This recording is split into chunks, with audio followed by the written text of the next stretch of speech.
हम आ गए लाइव। बहुत ज्यादा माजरत आप सबके साथ जिनको हमने 2 दफा बुलाया, झूठे लारे दिए और करके कुछ नहीं दिखाया। वैसे खैर दूसरी वीडियो में मैंने गाना गा दिया था और थोड़ी देर में मैंने आपको अब ये भी बताना शुरू कर देना था कि किस लड़की का किसके साथ चक्कर चल रहा है। लेकिन ये है कि हमारे टेक्निकल इश्यूज सॉर्ट हो गए हैं और अब हमारे साथ अली मलिक और फहद अली दोनों मौजूद हैं। तो आप देखें कि कितना को अली अनसेंसर्ड, कितना को मौजू नाम है कि 3 अली, तीनों अनसेंसर्ड। तो अच्छा, हम शुरू करते हैं बकायदा। अब वो ये कि प्रोविंशियल बजट्स आ चुके हैं। एक तो ये कि आप दोनों के टाइम का बहुत ज्यादा शुक्रिया। दूसरा ये कि प्रोविंशियल बजट के आने पे बड़े बड़े लतीफे भी हुए हैं इस किस्म के कि सिंध हुकूमत ने सरकारी अफसरों की तनख्वाहें सिर्फ 10% बढ़ाई, जिसके ऊपर पीटीआई के अरकान वॉकआउट कर गए। हालांकि पंजाब और केपी और फेडरल जहां पे पीटीआई की हुकूमत है उन्होंने तो तनख्वाहें बढ़ाई ही नहीं। तो इस किस्म के दीगर लताइफ क्या हुए हैं। और बेसिकली हम शुरू यहाँ पे करते हैं फहद अली से कि सरकारी मुलाजमीन की तनख्वाहें नहीं बढ़ाई गई, तो उसके बारे में आपका क्या ख्याल है? देखिए, मैं तो खुद भी एक सरकारी मुलाजिम हूँ, तो मैं इसके ऊपर कुछ, लेकिन मेरे ख्याल में मैं कुछ ज्यादा ना ही कहूँ तो ज्यादा अच्छी बात है मेरे ख्याल में। मेरे ख्याल में देखिए, जो छोटे सरकारी मुलाजमीन थे ना, जो छोटे ग्रेड के सरकारी मुलाजमीन थे, 1 से 16 ग्रेड तक, मेरे ख्याल में जो लोग थे 1 से 15 ग्रेड तक खास तौर पे, मेरे ख्याल में उनकी तनख्वाहें बढ़ानी चाहिए थी। वो तनख्वाहें जो थी, ये एक ब्लैंकेट जो उन्होंने डिसीजन लिया कि वेज फ्रीज लगा दिया। वेज फ्रीज कभी भी इस तरह से वो कामयाब नहीं होता, और हुकूमतों का थोड़ा सा जो एक बजट में जब वो तनख्वाहें बढ़ाते हैं तो इसके ऊपर एक जो प्राइवेट सेक्टर है उसके ऊपर भी थोड़ा सा प्रेशर आता है कि जी अच्छा, वो भी अपनी तनख्वाह इंप्रूव करते हैं। तो वो अगर अगर आप एक जो जो छोटे के लोग हैं जो काम करते हैं हुकूमत में, मेरे ख्याल में उनकी तनख्वाहें बढ़ानी चाहिए थी इस टाइम पे, क्योंकि उनको भी फाइनेंशियली मदद की जरूरत होगी। जिस तरह उनको और बहुत सारे गरीब लोगों की मदद करनी है हुकूमत को, तो जो उनके अपने दफ्तरों में गरीब लोग काम करते हैं, मेरे ख्याल में उनकी तनख्वाहें बढ़ानी चाहिए थी। और जो सरकारी अफसरान हैं ग्रेड 17 या 18 से ऊपर, उनकी तनख्वाहें फ्रोजन ही रहनी चाहिए। वो ठीक है, अगर वो बिल्कुल इस साल नहीं बढ़ी तो कोई ऐसी खास बात नहीं। बिल्कुल ठीक है। अच्छा अली मलिक, इसके ऊपर अगर आप कुछ कहना चाहते हैं तो कह दें, और साथ में आप एजुकेशन को भी लपेट जाइएगा। उसकी वजह ये है कि जब फेडरल बजट आया था तो बड़ी ये हुआ था, शोर मचा था कि ये पैसे कम क्यों हैं, और फिर हुकूमत ने कहा था ये तो प्रोविंशियल सब्जेक्ट है। तो अब वो प्रोविंशियल बजट भी आ गया है, तो आप वो बीच में ही सरकारी तनख्वाहों के बाद एजुकेशन में भी चले जाइएगा। अच्छा देखें, जो जहां तक मेरा मतलब मैं आपसे पहले भी जब फेडरल बजट के ऊपर हमने किया तब भी बात हुई थी, मेरा ख्याल है कि तनख्वाहें इस साल गवर्नमेंट को नहीं बढ़ानी चाहिए। गवर्नमेंट को अपना कोई एक्सपेंस ऊपर नहीं लेके जाना चाहिए, बिकॉज ये सिचुएशन ऐसी है कि इसके अंदर रिसोर्स एलोकेशन जिन साइट्स पे चाहिए है वो रिक्वायर करती है कि आप तनख्वाहों को फ्रीज कर दें। एक तो चीज ये हो गई। दूसरी चीज ये है कि तनख्वाहें तो बिल्कुल नहीं बढ़ानी चाहिए थी, लेकिन हुकूमत जो इनडायरेक्ट टैक्सेशन करती है बिजली की कीमतें बढ़ा के और पेट्रोल की कीमतें बढ़ा के, ये भी नहीं करना चाहिए। मतलब ये नहीं होना चाहिए कि आप एक तरफ आप सरकारी मुलाजमीन की तनख्वाह 10% बढ़ाएं और उसके बाद आप बिजली के बिल जो है वो 20% बढ़ा दें और पेट्रोल की कीमतें जो है वो सीधी 33% बढ़ा दें। ये चीज एक्चुअली ज्यादा खतरनाक है तनख्वाहें बढ़ाने की निस्बत। मतलब वो ग्रेड 1 से 15 तक के मुलाजमीन को कुछ नहीं तो मिनिमम वेज एटलीस्ट सबसे नीचे मिल ही रही थी, उससे कुछ ज्यादा ही मिल रहा था अलाउंसेस वगैरह डाल के। ठीक है, यहाँ सिचुएशन ये है कि मतलब हुकूमत के अपने अंदाजे के मुताबिक को 1.5 से 2 करोड़ लोग हैं जिनकी आमदनी बिल्कुल ही चली गई है और जिनकी तनख्वाहें कम हुई हैं या जिनकी तनख्वाहें डिले हैं, वो उसके अलावा है। तो इन हालात में बिल्कुल मुनासिब नहीं कि हुकूमत के जो मुलाजमीन हैं जिनको तनख्वाह मिल रही है घर बैठे, उनकी तनख्वाहों में कोई आगे पीछे कुछ किया जाए। अच्छा, दूसरी चीज जहां तक एजुकेशन की बजट की बात है, अच्छा आप एजुकेशन के बजट में मतलब इस साल क्योंकि एजुकेशन पे वैसे ही कोई activity in terms of activity तो बहुत ज्यादा एक्टिविटी होनी ही नहीं है, क्योंकि अभी तक पता नहीं 15 जुलाई से कह रहे हैं स्कूल वगैरह खोलेंगे, लेकिन लगता है ऐसा नहीं है। जो तालीमी साल है ये एजुकेशन के लिए नहीं होगा, तो वहां पर फ्रीज प्रॉब्ली किया जा सकता था, कुछ कमी भी की जा सकती थी। और फिर हमने जो जिन पाले हुए हायर एजुकेशन कमीशन किस्म के जिनको 40-40 अरब रुपए का बिल दिया जाता है, का बजट दिया जाता है, और पता नहीं वो करते क्या है, क्योंकि एक तो हायर एजुकेशन और एजुकेशन है प्रोविंशियल सब्जेक्ट है। आपको को फेडरल सेंट्रल रेगुलेटर की जरूरत नहीं है जो पूरी कौम की ब्रेन वॉशिंग करेगा हायर एजुकेशन के लेवल पे जाके। ठीक है जी, आपको ये बताने की जरूरत नहीं है, ना ही आपको ये बताने की जरूरत है कि आपने करिकुलम क्या पढ़ाना है, आपके फाइनल एग्जाम की परसेंटेज क्या होनी चाहिए। यूनिवर्सिटी का मतलब ये होता है कि यूनिवर्सिटी वो कुलियतन अपने आप में इल्म का माखज है, उसको बताने की जरूरत नहीं है कि आपको ये पढ़ाना है और ये नहीं पढ़ाना है। और फिर एचईसी के होते हुए जहां तक पाकिस्तान की बात है तो एचईसी की जरूरत वैसे ही नहीं थी, मतलब 18th अमेंडमेंट से पहले भी नहीं थी, क्योंकि फ्रैंकली 60% नंबर का आपका फाइनल होना चाहिए। ये किस तरह की स्टूपिड रेगुलेशन है। आप हार्वर्ड को जाके गए, हार्वर्ड आपको बताएगा कि आप किधर जा रहे हैं। और हमारे मुल्क में तो एक्चुअली करिकुलम वगैरह जो है, अगर एचईसी बहुत पोकी होता है उसके बारे में, बिजनेस स्कूल ऐसा नहीं है जिसका मार्केटिंग प्रोग्राम क्वांट फोकस्ड हो। आप कंपेयर कर लें अपने मार्केटिंग प्रोग्राम को बिजनेस स्कूल के, इंटरनेशनल बिजनेस स्कूल के साथ, आपका क्वांटिटेटिव कंटेंट उसका 10 से 15% भी नहीं होगा। मार्केटिंग और इस तरह की दूसरी चीजें बगैर क्वांट फोकस के हो ही नहीं सकती हैं। और सिमिलरली अगर आप दूसरी तरफ चले जाते हैं तो आपके मेडिकल कॉलेजेस शायद पाकिस्तान दुनिया में वाहिद मुल्क होगा जहां की जाती है उसके अंदर स्टेटिस्टिक्स और मैथमेटिकल फाउंडेशंस, बेसिक्स का भी कोई कॉन्सेप्ट नहीं है। और दुनिया में तो मतलब मेडिकल एजुकेशन के अंदर स्टेटिस्टिक्स एडवांस लेवल पे ये उसका हिस्सा होता है।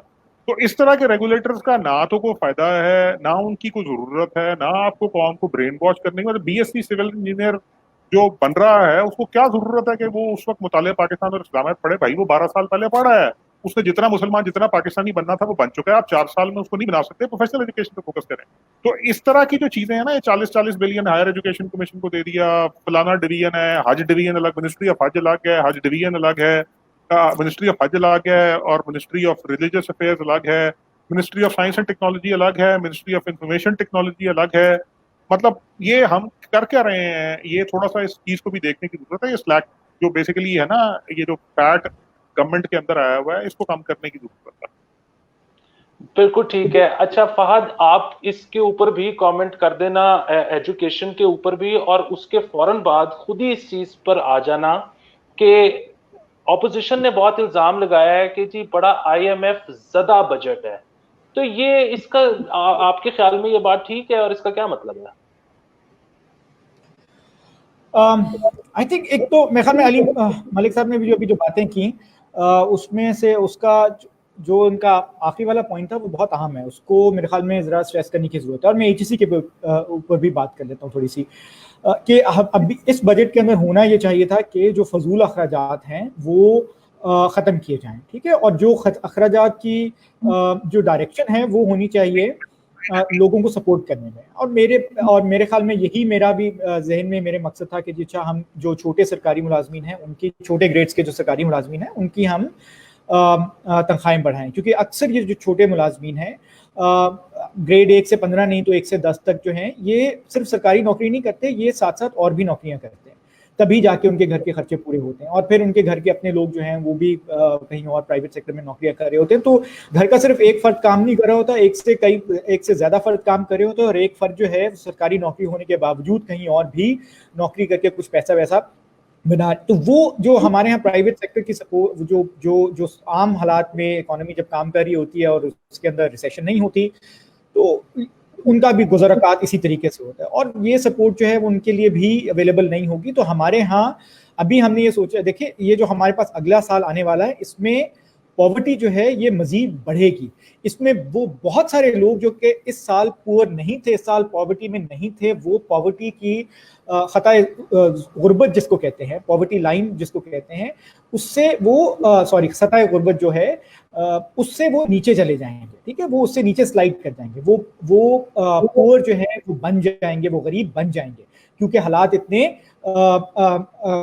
मखदूश होने वाले हैं, हालात इतने मुश्किल होने वाले हैं। और ये जो और इसमें बहुत सारे लोग जो होंगे वो सरकारी मुलाजमीन भी होंगे, वो गैर सरकारी मुलाजमीन भी होंगे। तो हमें जब हुकूमत को जब ये सोचना है, उसको सिर्फ ये नहीं सोचना कि जो लोग गरीब हैं, जिनकी नौकरियां चली गई हैं, उनको मदद कैसे करनी है, बल्कि उनके बारे में भी सोचना है जो कि गुर्बत की लकीर से नीचे चले जाएंगे। और आगे ही हमारे पास जो हमने पिछला बजट एक ऑस्टेरिटी का बजट डाला है, इससे भी जो पाकिस्तान के अंदर 2019-20 में गुर्बत में इजाफा हुआ है, गुर्बत में कमी नहीं हुई। तो अब हम अगले साल जो है वो एक और बात देखेंगे कि जी हम गरीब लोगों में मजीद इजाफा होगा। तो इस सेंटिमेंट को अगर हुकूमत समझती है तो उसका सारा का सारा फोकस ये होना चाहिए था कि जितने भी गैर जरूरी अखराजात हैं उन सबको खत्म कर दिया जाए। हमने इतनी बहुत सारी जो फजूल मिनिस्ट्रियां खोली हैं जिनकी शायद जरूरत भी नहीं है, अभी हमें सिर्फ और सिर्फ कुछ 4-5 मिनिस्ट्रियों की जरूरत है। फिलहाल जो हमारे पास अगला 1-2 साल का टाइम आने वाला है, फाइनेंस की मिनिस्ट्री है, आपको लॉ एंड जस्टिस की मिनिस्ट्री चाहिए, आपको सोशल वेलफेयर की मिनिस्ट्री चाहिए, आपको वो तमाम डिविजन्स खोलने हैं जो कि लोगों की फलाह बहबूद के लिए डायरेक्टली काम कर सके। हज पे इस साल अगर नहीं लोग पाकिस्तानी जाएंगे तो कोई क़यामत नहीं आ जाएगी, ठीक है। मैं खुदा रहीम और करीम है, वो समझ जाएगा कि जी अच्छा लोग पाकिस्तान के लोग हज करने क्यों नहीं जा सके, ठीक है। सो उसको हमें समझाने की जरूरत नहीं है। उसके अलावा अगर हम और बहुत सारे काम नहीं कर सकेंगे तो हम ये कोई ऐसी खास बात नहीं होगी। अगले 2 साल के लिए हमें फोकस करना है कि जहां तक एचईसी का मामला है, देखिए मेरे ख्याल में ये बात ठीक है कि हायर एजुकेशन जो है वो प्रोवेंशियल सब्जेक्ट है और इसको इसी पे ही होना चाहिए। मुझे तो 10 साल पहले शायद मैं इस हक में था कि शायद एचईसी किस्म की कोई ऑर्गेनाइजेशन होनी चाहिए। अगर उसको होना भी चाहिए तो उसका एजेंडा बहुत मिनिमम होना चाहिए ना। एचईसी बहुत सारी मुख्तलिफ चीज़ों के ऊपर काम करती है कि अच्छा वो बता रही है कि मिड टर्म कितने होने चाहिए, कितने नहीं होने चाहिए, फाइनल की परसेंटेज कितनी होनी चाहिए, कितनी नहीं होनी चाहिए। यूनिवर्सिटी जो होती है, अब हमें इंस्पिरेशन लेने का ज़्यादा शौक जो है वो अमेरिका से है और बरतानिया से है। तो वहाँ पे यूनिवर्सिटी एजुकेशन बहुत हद तक तब्दील हो गई है ना। हमने यूनिवर्सिटी एजुकेशन को भी प्राइमरी एजुकेशन बता दिया। हम यहाँ पे जो बच्चा यूनिवर्सिटी के अंदर जाता है उसको ये तसव्वुर करने के लिए तैयार ही नहीं है कि वो जीता जागता एडल्ट है, बाशऊर इंसान है, वो अपनी अच्छाई बुराई के फैसले थोड़े बहुत खुद भी कर सकता है, अपनी अकल सोच रहा के, तो वो ये खुद भी डिटर्मिन कर सकता है उसने किस सेमेस्टर क्या पढ़ना है, किस तरह करना है। तो हमने वो पहले सेमेस्टर में जाता है और आखिरी सेमेस्टर का 8वें सेमेस्टर तक हमने उसको प्राइमरी स्कूल की तरह बताया हुआ है कि उसने कौन सी कॉपियां लेनी है, कौन सी किताबें लेनी है और कौन सा सब्जेक्ट पढ़ना है। तो ये हमें छोड़ देना चाहिए। अमेरिका में जो एचईसी किस्म के इदारे हैं वो ये थोड़ी बताते हैं कि अच्छा इकोनॉमिक्स में, साइकोलॉजी में, सोशियोलॉजी में पढ़ते हुए आपको क्या पढ़ना है। वो तो सिर्फ ये बताते हैं यार आपकी डिग्री में इतने क्राइटेरिया होने चाहिए, ये आप और इसमें आप इसकी डिस्ट्रीब्यूशन कैसे रखेंगे ये यूनिवर्सिटी खुद डिसाइड करेगी। बस ब्रॉडली स्पीकिंग आपने 50% कोर्सेज जो हैं वो फलाने में ले लें और वो कोर्सेज क्या होंगे, किस तरह के होंगे, किस तरह पढ़ाए जाएंगे, वो सब कुछ यूनिवर्सिटी ने डिटरमिन करना होता है। उसके अंदर जो है वो रेगुलेटर का रोल नहीं होता। तो हमारे यहाँ रेगुलेटर का रोल जो है वो मेरे ख्याल में वो जरूरत से ज्यादा एक्सपेंडेड है, ठीक है। सो इसके ऊपर मेरे ख्याल में इससे ज्यादा मजीद मुझे बात नहीं करनी चाहिए क्योंकि मैं भी एक सरकारी मुलाजिम हूँ और सरकारी यूनिवर्सिटी में पढ़ाता हूँ। अच्छा, दूसरा देखिए जो आईएमएफ वाली बात आपने की है ना कि देखिए हमने आईएमएफ का चूंकि प्रोग्राम हमने कंटिन्यू करना है और आईएमएफ की एक तो ये देखिए ये ख्याल में मलिक साहब ने आपके किसी एक और प्रोग्राम में भी कहा, तो मैं उस सेंटिमेंट से एग्री भी करता हूँ कि ये कोई नॉन बजट है, ये बजट है ही नहीं, ठीक है। ये बस इन्होंने एक अकाउंटिंग एक्सरसाइज करनी थी और उन्होंने वो जून की सूरत हर महीने में हर सूरत में करनी होती है क्योंकि वो अदरवाइज वो खर्चे जो हैं उनको एक लीगल कवरेज नहीं मिलता और अगले साल का एक प्लान आना होता है। तो ये मेरे ख्याल में कुछ ही महीनों में अब बाय एग्जीक्यूटिव डिक्री आ जाएगा या ये पार्लियामेंट के सेशंस कॉल करके कोई नए बजट आ जाएंगे। हम पहले भी जो बातचीत कर रहे थे मेरे ख्याल में सेकंड क्वार्टर में आएगा, मलिक साहब का ख्याल शायद मुख्तलिफ है, वो कहते हैं कि शायद ये पहले जल्दी आ जाएगा। तो ये एक नए टैक्सेशन मेजर्स आएंगे इसके अंदर क्योंकि आपके पास इस बजट का तो हमें कुछ सरों पैर समझ में भी नहीं आ रहा ना, क्योंकि आपके पास आपको कोई फेडरल गवर्नमेंट की तरफ से, इवन प्रोविंशियल गवर्नमेंट की तरफ से भी कोई बहुत बड़े मैसिव किस्म की एक री थॉट आउट प्लानिंग है वो नजर नहीं आती।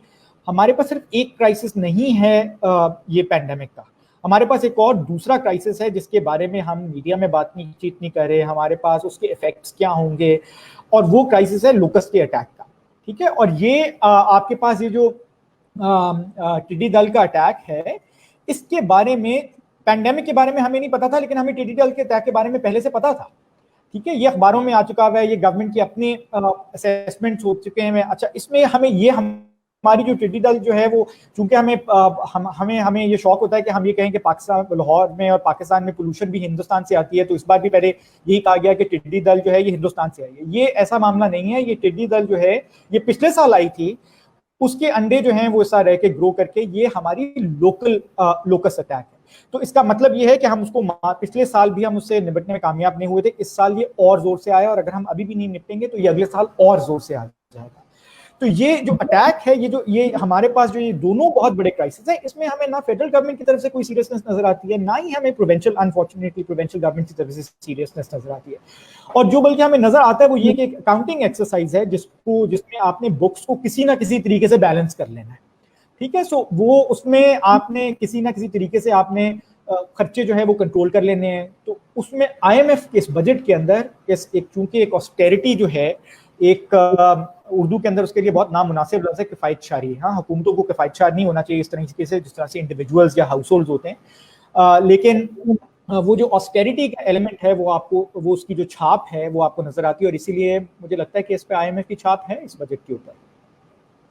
अच्छा तो सॉरी, बहुत लंबा अली, हो गया जवाब, लेकिन हाँ अच्छा तो अली, वो जो हेलीकॉप्टर मनी जिसकी आप बात करते हैं, जो कि डिस्ट्रीब्यूट करने की जरूरत है, वो फेडरल बजट में तो हमें उसकी कोई झलक नजर नहीं आई, तो प्रोविंशियल में भी किसी को एहसास नहीं है इस बात का, अच्छा, किसी सूबे को? देखें, सिंध ने 34 अरब रुपया रखा है रिलीफ के लिए। सो बलूचिस्तान ने, अगर वो सबसे छोटा सूबा है, रिसोर्सेज में भी कंस्ट्रेंट है, उन्होंने भी 3 अरब रखा है। बट फेडरल गवर्नमेंट के केस में हमने पिछली दफा बात की थी कि पिछले साल बेनजीर इनकम सपोर्ट के 234 अरब रुपए दिए गए थे, इस साल उन्होंने उसको कम करके 200 अरब कर दिया है। पंजाब और केपी में भी इसी तरह कोई ऐसा इनिशिएटिव नजर नहीं आ रहा कि जैसे कोई पेंडेमिक हम फेस कर रहे हैं, और एक तो लोगों के लिए हेल्थ का क्राइसिस है और उससे ज्यादा इंपॉर्टेंटली लोगों के लिए लाइवलीहुड का क्राइसिस है। तो वो चीजें उधर अभी नजर नहीं आ रही हैं। और आई थिंक प्रॉब्ली अगर ये नहीं, मतलब ये चीज अगर जल्दी रियलाइज नहीं की जाएगी, तो शायद कुछ अरसे के बाद हुकूमत को ये एहसास तो हो जाए कि ये करने की जरूरत है, और तब वो पैसे ऐसे फेंकना शुरू करते हैं। लेकिन तब शायद बहुत देर हो चुकी होगी। तो इसके लिए आई थिंक बड़ा कुछ सीरियसली कंसिडर करने की जरूरत है। हमें मतलब 1.5 से 2 करोड़ खानदान है जिसकी प्रॉब्ली कई महीने तक कफालत करनी पड़ेगी को 12-15 हजार रुपए महीना दे के। और उसकी एक वजह तो फोर्स ये है कि उनका लाइवलीहुड तो रियासत की जिम्मेदारी है कि अपने शहरियों का तहफ़्फ़ुज़ करे। बट दूसरी उसकी वजह ये कि अगर आपने इकोनॉमी वापस लेके आनी है, उसके लिए भी इसके अलावा कोई रास्ता नहीं है। जब तक आप लोगों की जेब में पैसा नहीं डालेंगे, वो कंज्यूम करना नहीं शुरू करेंगे, जब वो साबुन नहीं खरीद रहे हैं, जब वो आटा नहीं खरीद रहे हैं, जब वो दूसरी जरूरत की चीजें नहीं खरीद रहे हैं, जब वो अपने ट्रांसपोर्ट वगैरह पे इधर उधर नहीं जा रहे हैं, उस तरह की दूसरी एक्टिविटीज में इन्वॉल्व नहीं हो रहे हैं, तो इसका मतलब ये है कि आपकी इकोनॉमी जो है उसमें डिमांड कॉन्टिन्यूसली नीचे से नीचे जाती जा रही है। और अगर वो नीचे से नीचे जाती जा रही है तो इसका मतलब अल्टीमेटली एक और ये भी है, अगर रियासत बिल्कुल ही वो जिसको कहते हैं ना कोल्ड हार्टेड होके भी सोचे, तो इसका मतलब ये है कि फिर रियासत का टैक्स रेवेन्यू जो है वो भी नीचे जाता जा रहा है। तो रियासत को तनख्वाहें देने और खर्चे चलाने के लिए पैसे भी नहीं मिलेंगे। तो इसलिए रियासत की अपनी जरूरत भी यही है। एक तो रियासत का फर्ज ये है, लेकिन रियासत की अपनी जरूरत भी यही है कि इस वक्त वो ये चीज जिम्मेदारी उठा ले कि उसने अगले काफी अरसे के लिए ग्रेजुअली हर खानदान को जो जिसकी एम्प्लॉयमेंट के लाइवलीहुड मुतासर हुआ है, उसको 12 से 15 हजार रुपए महीने के देने हैं। उसको रियासत लिंक कर सकती है स्किल डेवलपमेंट के साथ भी, एम्प्लॉयमेंट के साथ भी, कि जी आप हमें नजर आना चाहिए कुछ अरसे बाद। मतलब जब तक तो पेंडेमिक है तब तक तो आपको वैसे ही देने पड़ेंगे, लेकिन जब पेंडेमिक खुल भी जाता है तो उसके बाद इसलिए कि लोग आदी ना हो जाएं इस चीज के, आप इस चीज से लिंक कर दें कि भाई आप अपनी सीरियसनेस दिखाएं कि आप कोई काम ढूंढने में कितनी सीरियसनेस शो कर रहे हैं। और फिर मतलब हुकूमत के पास ये मैकेनिज्म जरूर होता है, ये डाटा जरूर होता है कि मार्केट में एम्प्लॉयमेंट की डिमांड है और उसके बावजूद लोग नहीं कर रहे, तो तब आप इसको ग्रेजुअली टैपर ऑफ करना शुरू कर सकते हैं। बट ये रियासत के लिए भी जरूरी है इस वक्त कि वो लोगों की जेब में पैसा पहुंचाए, और लोगों की जेब में पैसा पहुंचाए। और साथ दूसरा, जो स्मॉल और मीडियम बिजनेसेस हैं जो आपके मतलब जीडीपी का 40%, लेकिन आपकी एम्प्लॉयमेंट का तकरीबन, जो नॉन एग्रीकल्चरल एम्प्लॉयमेंट है उसका तकरीबन 80% जनरेट करते हैं, तो आपको उनको भी इस वक्त सॉफ्ट लोन्स की फॉर्म में, ग्रांट्स की फॉर्म में इंसेंटिवाइज करने की जरूरत है कि वो भी जल्दी से जल्दी अपने पैरों पर वापस खड़े हों, ताकि वो लोगों को हायर करना शुरू कर सकें। जिन लोगों की उन्होंने तनख्वाहें रोकी हुई हैं उनको दोबारा तनख्वाह देना शुरू कर सकें, क्योंकि इस सारे साइकिल से ही फिर ग्रेजुअली रियासत के ऊपर से ये जिम्मेदारी खत्म होनी शुरू होगी कि अच्छा ठीक है जी, अब आज हमें 1.5 करोड़ खानदान की मदद की जरूरत है, प्रॉब्ली 3 महीने बाद हमें 1 करोड़ 20 लाख खानदान की मदद की जरूरत होगी, 6 महीने बाद शायद हम 70-80 हजार पे 80 लाख पे आ जाएंगे। फिर हम शायद उस लेवल पे चले जाएंगे जहां बेनजीर इनकम सपोर्ट प्रोग्राम में थे, जहां 65-70 हज़ार लोगों को हम इमदाद दिया करते थे। तो जब तक ये नहीं हो जाता, इसकी जरूरत है रियासत। बिल्कुल ठीक है। अच्छा, एक तो ये कि फॉरेन करेंसी डिपॉजिट हमें काफी बड़ी रकम की इस वक्त जरूरत है। तो एक तो ये कि वो कितनी रकम है कि बेयर मिनिमम जिससे हमारा गुजारा हो सकता है।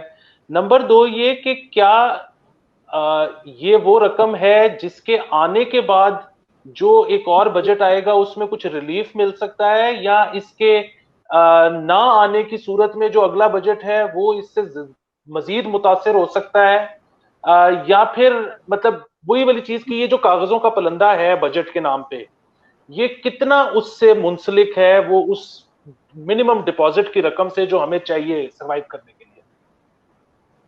अच्छा, हुकूमत ने ना अभी तक जो ये बजट बनाया है, इसमें तो उसने इस हकीकत का भी एतराफ करने की जहमत गवारा नहीं की है कि उसको हेलीकॉप्टर मनी की जरूरत है, और क्योंकि उसकी नतीजे में बहुत ज्यादा मनी प्रिंटिंग होगी एक्सटेंसिवली, तो उसको बेसिकली अपनी फॉरेक्स सिचुएशन को इम्प्रूव करने की जरूरत है। क्योंकि जब आप मनी प्रिंटिंग करेंगे तो फिर उसके कॉरस्पॉन्डिंग आपके पास एक क्वेश्चन होना चाहिए जो फॉरेक्स रिजर्व की फॉर्म में, ताकि आपका रुपया जो है वो एकदम बड़ी तेजी के साथ डिवैल्यू होना ना शुरू हो जाए।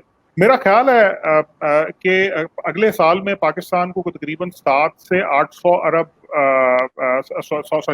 8 बिलियन डॉलर जो है इसके फॉरेन लोन हैं जो पाकिस्तान को वापस करने हैं।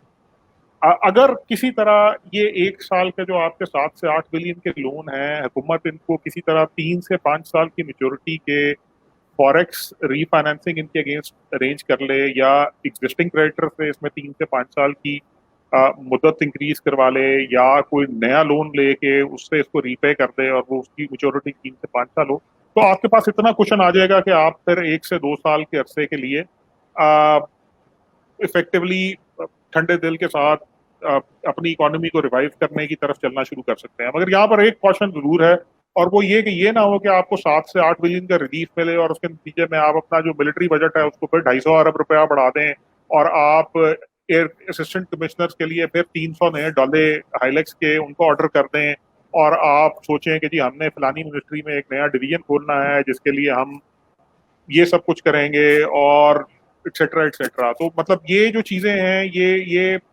इफेक्टिवली, फ्रैंकली मैं पहले भी बात करता रहा हूँ, अभी भी है कि स्टेट अपनी सर्वाइवल के लिए लड़ रही है इस वक्त। स्टेट चलाने वालों को पता नहीं इसका एहसास है या नहीं है, लेकिन इस वक्त एक्चुअली सिचुएशन ये है कि स्टेट अपने सर्वाइवल के लिए लड़ रही है। पेंडेमिक स्टेट के खिलाफ कॉज करते हैं। हमारी स्टेट को अगर नहीं पता है तो विकीपीडिया ही खोल ले। और इस वक्त हालात एक्चुअली वहीं पर आ चुके हैं, मतलब हम बड़ी तेजी के साथ उस तरफ को जा रहे हैं। वबा है, अभी तक कंट्रोल में नहीं आई है, लोग मर रहे हैं, लोग बीमार हो रहे हैं। जाहिर सी बात है, जो बीमार हो रहे हैं और मर रहे हैं बेबसी में, उनका गुस्सा भी किसी ना किसी फॉर्म में बाहर निकलेगा।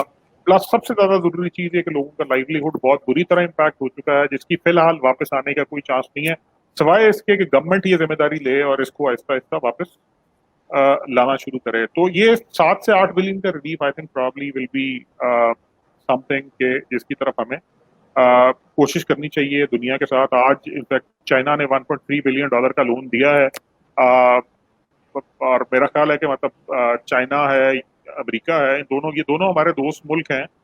तो हमें कोशिश करनी चाहिए कि हम किसी तरह इनको इंगेज करें, और कोशिश करें कि ये हमें इस बहरान के अंदर ये 7-8 बिलियन का जो कुशन है ये किसी ना किसी तरह हमारे लिए ये प्रोवाइड करें।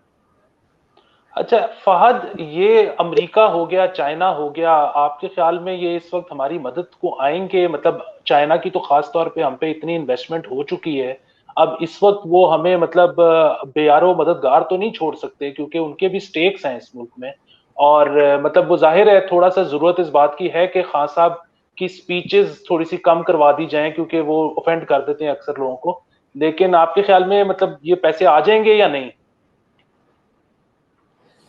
ये देखिए, बहुत मेरे ख्याल में बहुत मुश्किल काम होगा, क्योंकि मेरे ख्याल में ये पाकिस्तान की वो हमारी पिछली कॉन्वर्सेशन में जो हम लाइव हम अपलोड नहीं कर सके, मलिक साहब ने बड़ी इंटरेस्टिंग बात की थी कि ये वाहिद पाकिस्तान का मेरे ख्याल में तारीख का टाइम पीरियड है जिसमें हमने तमाम अपने जो करीबी दोस्त ममालिक हैं, जिसमें हम 5-6 ममालिक की आते हैं, चाइना है, अमेरिका है, सऊदी अरब है, यूएई है, मलिक साहब कोई और मिस कर गया, टर्की।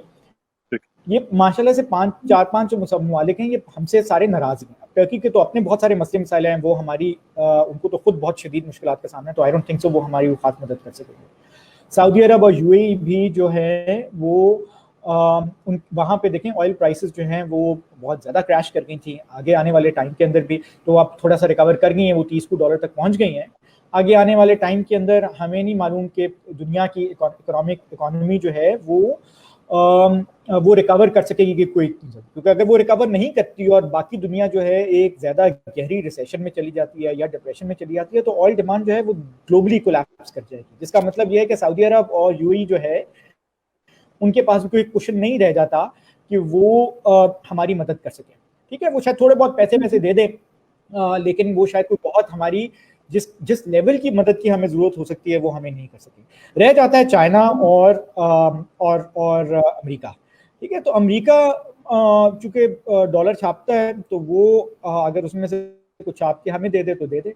चाइना के पास बहुत सारे फॉरेन करेंसी अपने डॉलर के अंदर रिजर्व्स उनके पास बहुत ज़्यादा एक्यूमुलेट हो गए हैं, तो शायद वो उसमें हमें दे दें, या हमारी जो उनके साथ ट्रेडिंग होती है या जो वो खर्चे करते हैं वो हम चाइनीज़ करेंसी के अंदर करते हैं, रेडमिनबी भी में कन्वर्ट करते हैं, तो ये देखने वाली बात होगी। बट आई थिंक ये दोनों ममालिक भी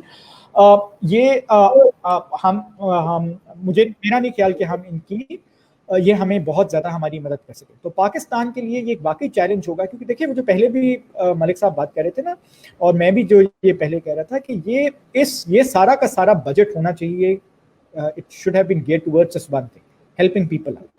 लोगों की मदद कैसे करनी है, और actually it should have been geared towards two things, कि लोगों की मदद कैसे करनी है, गरीब लोगों की मदद कैसे करनी है। ये जो 1.5 करोड़ खानदान या 14 मिलियन 15 मिलियन खानदान की हम बात करते रहते हैं, इनकी मदद करना कोई आसान काम नहीं होगा, ये एक बहुत चैलेंजिंग काम है। ठीक है, और अभी मैं आपको कुछ नंबर्स भी बताता हूँ कि ये क्यों इतना चैलेंजिंग काम है।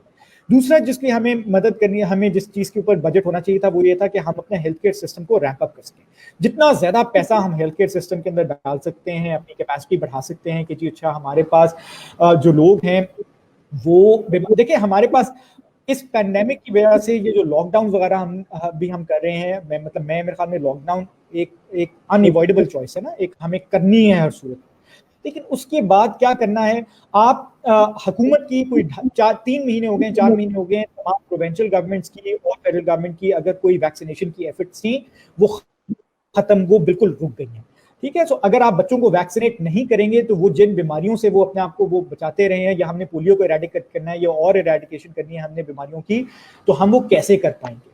आपके पास टाइफॉइड का एक क्राइसिस डेवलप कर रहा है पिछले 2-3 सालों से। अगर आपके पास जहाँ पे हालात मजीद खराब हो गए और आप पब्लिक सर्विसेज को नहीं रैंप अप कर सके, तो आपके पास टाइफॉइड का, ये कोई 2-3 साल पुरानी रिपोर्ट है जिसमें वर्ल्ड बैंक ने और WHO ने वो पाकिस्तान को वार्न किया था कि हमारे पास दुनिया का सबसे खतरनाक किस्म का टाइफॉइड का जर्म डेवलप हो रहा है, जो कि तमाम किस्म की जो एंटीबायोटिक्स हैं उनको रेजिस्ट करने की ताकत रखता है। और वो खुदा ना खासा यहाँ पे डेवलप हो गया, तो उनका अंदाजा ये है कि पाकिस्तान के अंदर प्री वैक्सीनेशन जो डेथ रेट्स हैं टाइफॉइड की वो आ जाएंगी। उसमें वो क्या थी प्री वैक्सीनेशन टाइफॉइड, 4 में से 1 बंदे की डेथ हो जाती थी। 25% डेथ रेट है टाइफॉइड के अंदर, और ये बिल्कुल, टाइफॉइड एक ऐसी बीमारी है जो कि बिल्कुल अवॉइडेबल है। ये सिर्फ और सिर्फ फैलती है क्योंकि जो सीवेज का पानी है वो साफ पानी के साथ मिल जाता है, कोई और वजह नहीं है कि टाइफॉइड फैले, और हम ये भी नहीं कर पा रहे। तो हमारे पास कहने का मकसद ये कि ये जो एक खतरनाक सूरत हाल जो बताने की जरूरत है वो ये कि हमारे पास जो आने वाला साल है, जो अगले 2 साल हैं जिसमें पैंडेमिक रहेगा,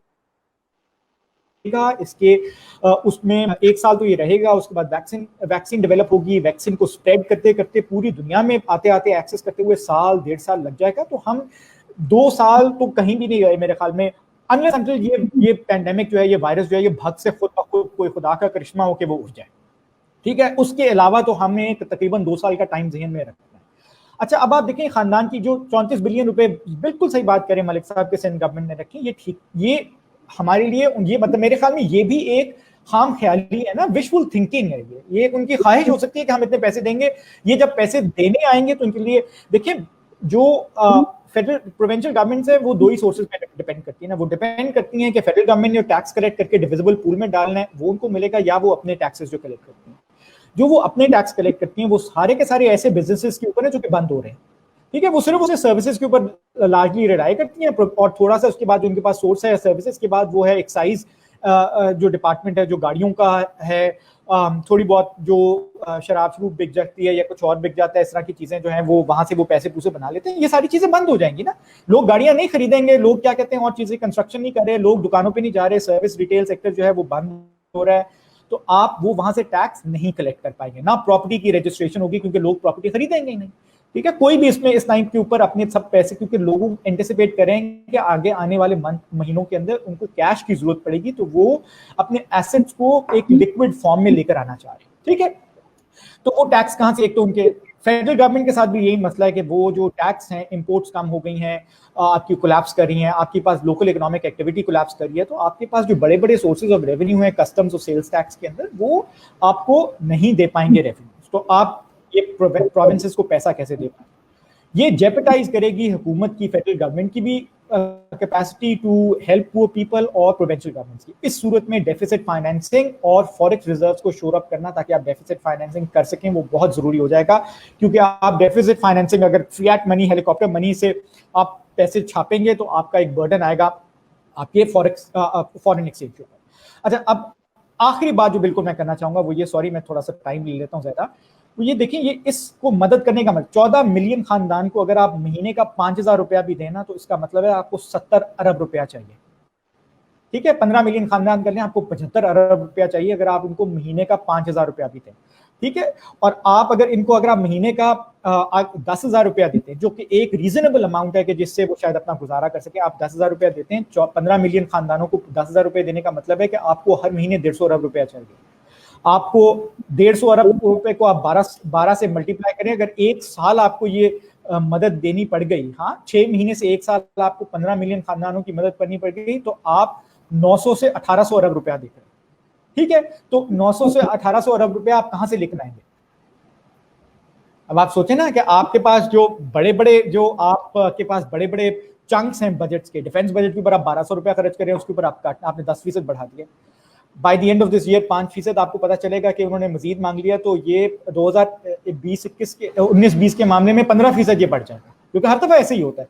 पिछले साल उन्होंने कहा था हमने फ्रीज कर दिया, उन्होंने 5% एक्स्ट्रा मांग लिया, वो 5% मांगते हैं, 5% उसके ऊपर और मांग लेते हैं, तो वो 10% हो जाता है। तो इस साल तो उन्होंने मांगा ही 10% है ना, तो अब इसके ऊपर भी 5% और मांग लेंगे तो वो 15% हो जाएगा। आपको हम डिफेंस के बजट के ऊपर लोग कहते हैं कि जी अच्छा हिंदुस्तान जो है वो देखिए कितना एग्रेसिव हो रहा है और ये कर रहा है। भाई डिफेंस के अंदर आपको ये तो नहीं कह रहा कि जी अच्छा आप जो हिंदुस्तान से आपने तैयारी करी, अगर आपको दाना खस्ता वो अगर आपको कुछ जंग मुसलत करता है तो आप वहां पे तैयारी नहीं करें, लेकिन डिफेंस के अंदर बेशुमार एक्सपेंडिचर ऐसे हैं जो कि कट डाउन किए जा सकते हैं। गोल्फ कोर्सेज को मेंटेन करने की कोई जरूरत नहीं है अगला एक साल।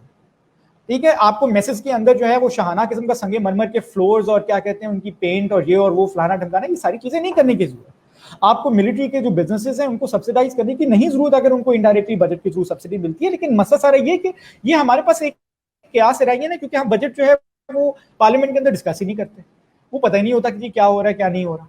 अभी यहाँ पे बजट आने से पहले कहा कि जी पेंशन अनमैनेजेबल हो गई हैं, वो 2-4 प्रोविंसेस के मेरे ख्याल में केपी के भी मेरा ख्याल है, मैं नॉट श्योर, मेरे ख्याल में केपी के मिनिस्टर ने भी कहा कि जी हमें पेंशन को मैनेज करना चाहिए, ये अनबेरेबल हो गए। उसके बाद किसी का बयान ही नहीं आया, क्योंकि पेंशन जो है अगर आप उसको खोल के देखते हैं तो 75% पेंशन जो है वो मिलिट्री की पेंशन है, सिविलियन पेंशन तो थोड़ी सी है, उसके अंदर 25%।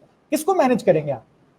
25% को मैनेज करना चाहिए या 75% को मैनेज करना चाहिए ना। तो ये अगेन आपको जहां पे भी कोई आप इस तरह के सवाल आप पूछना चाहते हैं तो आप पे वो कतरने लग जाती हैं। इसके बाद जो है वो पता नहीं मेरे पे क्या कुछ होना शुरू हो जाएगा, गालियां गुलियां तो पढ़नी है, उसके लिए तैयार रहना पड़ेगा मेरे ख्याल में।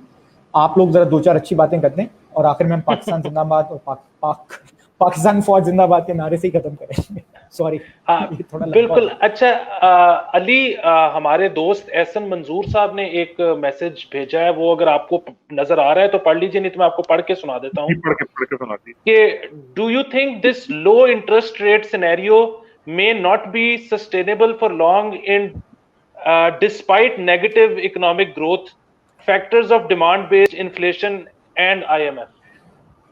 अच्छा, मेरा ख्याल ये है कि एक तो IMF इस वक्त आपको प्रेशराइज नहीं करेगा कि आप इंटरेस्ट रेट ऊपर करें, और उसकी वजह ये है कि इस वक्त इंटरेस्ट रेट 7% के ऊपर है। बट 7% अगर आप वैसे देखें ना, करेंसी स्टेबिलिटी अगर मतलब आप उसके साथ ऐड कर लें तो 7% तो दुनिया में इस वक्त बहुत अच्छा रेट ऑफ रिटर्न है, बिकॉज दुनिया में तो इफेक्टिवली बल्क इन्वेस्टमेंट से सिर्फ आपको नेगेटिव रिटर्न दे रही है। मतलब अनलेस एंड अनटिल आप यूएस स्टॉक्स में हैं, जो भी एक्चुअली मतलब उसकी रियल वैल्यू वर्सेस जो उसकी फाइनेंशियल वैल्यू है, उसकी मतलब फाइनेंशियल रिटर्न बड़े अच्छे हैं। रियल टर्म्स में अभी हमें नहीं पता, 2-3-4 साल के बाद पता चलेगा कि जो $2-3 ट्रिलियन यूएस गवर्नमेंट अंदर डाल रही है, ये इसका क्या इम्पैक्ट आएगा और इसका क्या मतलब होगा। तो वो मेरा ख्याल है कि इस वक्त एक तो रेट ऊपर करने की शायद आपको आईएमएफ की तरफ से भी कोई प्रेशर नहीं आएगा, because 7% is an attractive rate मतलब इस वक्त के सिनेरियो के अंदर, क्योंकि इफेक्टिवली हर चीज के ऊपर रेट ऑफ रिटर्न नीचे चला गया हुआ। अच्छा, दूसरी चीज आ गई है इन्फ्लेशन वाली चीज आ गई है। अब इन्फ्लेशन वाली चीज सीधी सी बात है, हुकूमत को जो चीज समझ नहीं आ रही है वो ये नहीं आ रही है, हमने पिछली दफा भी बात की थी कि इन्होंने गालिबन कोई 45 या 65 अरब रुपया रखा हुआ है एडिशनल गैस और पेट्रोलियम गैस और मतलब पेट्रोलियम गैस और बिजली की लेवी की फॉर्म में। अच्छा, अब इन हालात के अंदर हुकूमत ने 25 रुपए सीधा सीधा पेट्रोल में इजाफा कर दिया है। लोगों की कंजम्पशन की कैपेसिटी ऑलरेडी बिल्कुल ही खत्म हो चुकी हुई है। उसके बाद जब ये होगा तो अल्टीमेटली उसका नतीजा ये निकलेगा कि लोग फिर इसका इस्तेमाल करना छोड़ देंगे, और जब इसका इस्तेमाल करना छोड़ देंगे तो ये लेवी एक्चुअली जो है ये एक रिग्रेसिव टैक्सेशन है। तो गवर्नमेंट को 2-3 महीने के बाद एहसास होगा कि भाई ये तो हमने काम खराब कर लिया है, हमें तो बजाय इसके कि हम इस तरफ को जाते कि हमारा रेवेन्यू बढ़ता, क्योंकि डिमांड कम हो गई है, हमें उतना रेवेन्यू भी नहीं मिल रहा जितना पिछली प्राइस के ऊपर मिल सकता था। सिमिलरली ये जो दुख की बात है वो ये बात है कि ये जो गवर्नमेंट है और ये जो फाइनेंस टीम है, ये एक दफा ऐसा मसला खुद फेस कर चुके हैं, और वो मसला इन्होंने फेस किया था जब इन्होंने बिजली की कीमतें आते साथ ही बहुत ज्यादा बढ़ानी शुरू कर दी थी।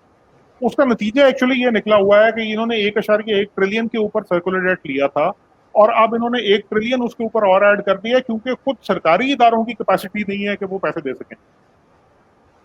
जो बिजली के नए रेट हैं वो सरकारी, मतलब जो अगर आप वो 1 ट्रिलियन का ब्रेकआउट उठा के देखेंगे तो आई एम श्योर कि आधा जो है वो फेडरल गवर्नमेंट, सूबाई हुकूमतों और डिस्ट्रिक्ट गवर्नमेंट्स के और जो दूसरे सरकारी इदारे और महकमे हैं उनके नॉन पेएबिलिटी से लिंक होगा किसी न किसी फॉर्म में, या लॉसेज होंगे तो बेसिकली उन ग्रिड्स के ऊपर होंगे जो उनके साथ लिंक है। तो इस तरह की सिचुएशन में ये रिग्रेसिव टैक्सेशन पे एक दफा केले के छिलके से फिसलने के बाद भी आई थिंक ये पीटीआई वाले ही हैं जो दूसरी दफा भी फिसल सकते हैं, क्योंकि मतलब ये तो इस वक्त सबको नजर आ रहा होगा कि भाई ये टैक्सेशन का टाइम ही नहीं है, ये सिर्फ एक चीज का टाइम है, और वो ये है कि आप अंधाधुंध डेट फाइनेंसिंग करें और कोशिश करें दो चीजों की। एक, आपने जल्दी से जल्दी इस पेंडेमिक को किस तरह काबू में लेके आना। ठीक है, वैक्सीन पता नहीं 6 महीने बाद आती है, साल बाद आती है, 2 साल बाद आती है, बट इस पेंडेमिक को आप उससे पहले काबू कर सकते हैं। 6 महीने पहले जब ये वबा आई थी, जो लोग इससे इम्पैक्ट हुए थे, डॉक्टर्स का, मेडिकल कम्युनिटी का, साइंटिस्ट का, पब्लिक एडमिनिस्ट्रेटर्स का इंफॉर्मेशन रिपोजिटरी वो नहीं थी जो आज है।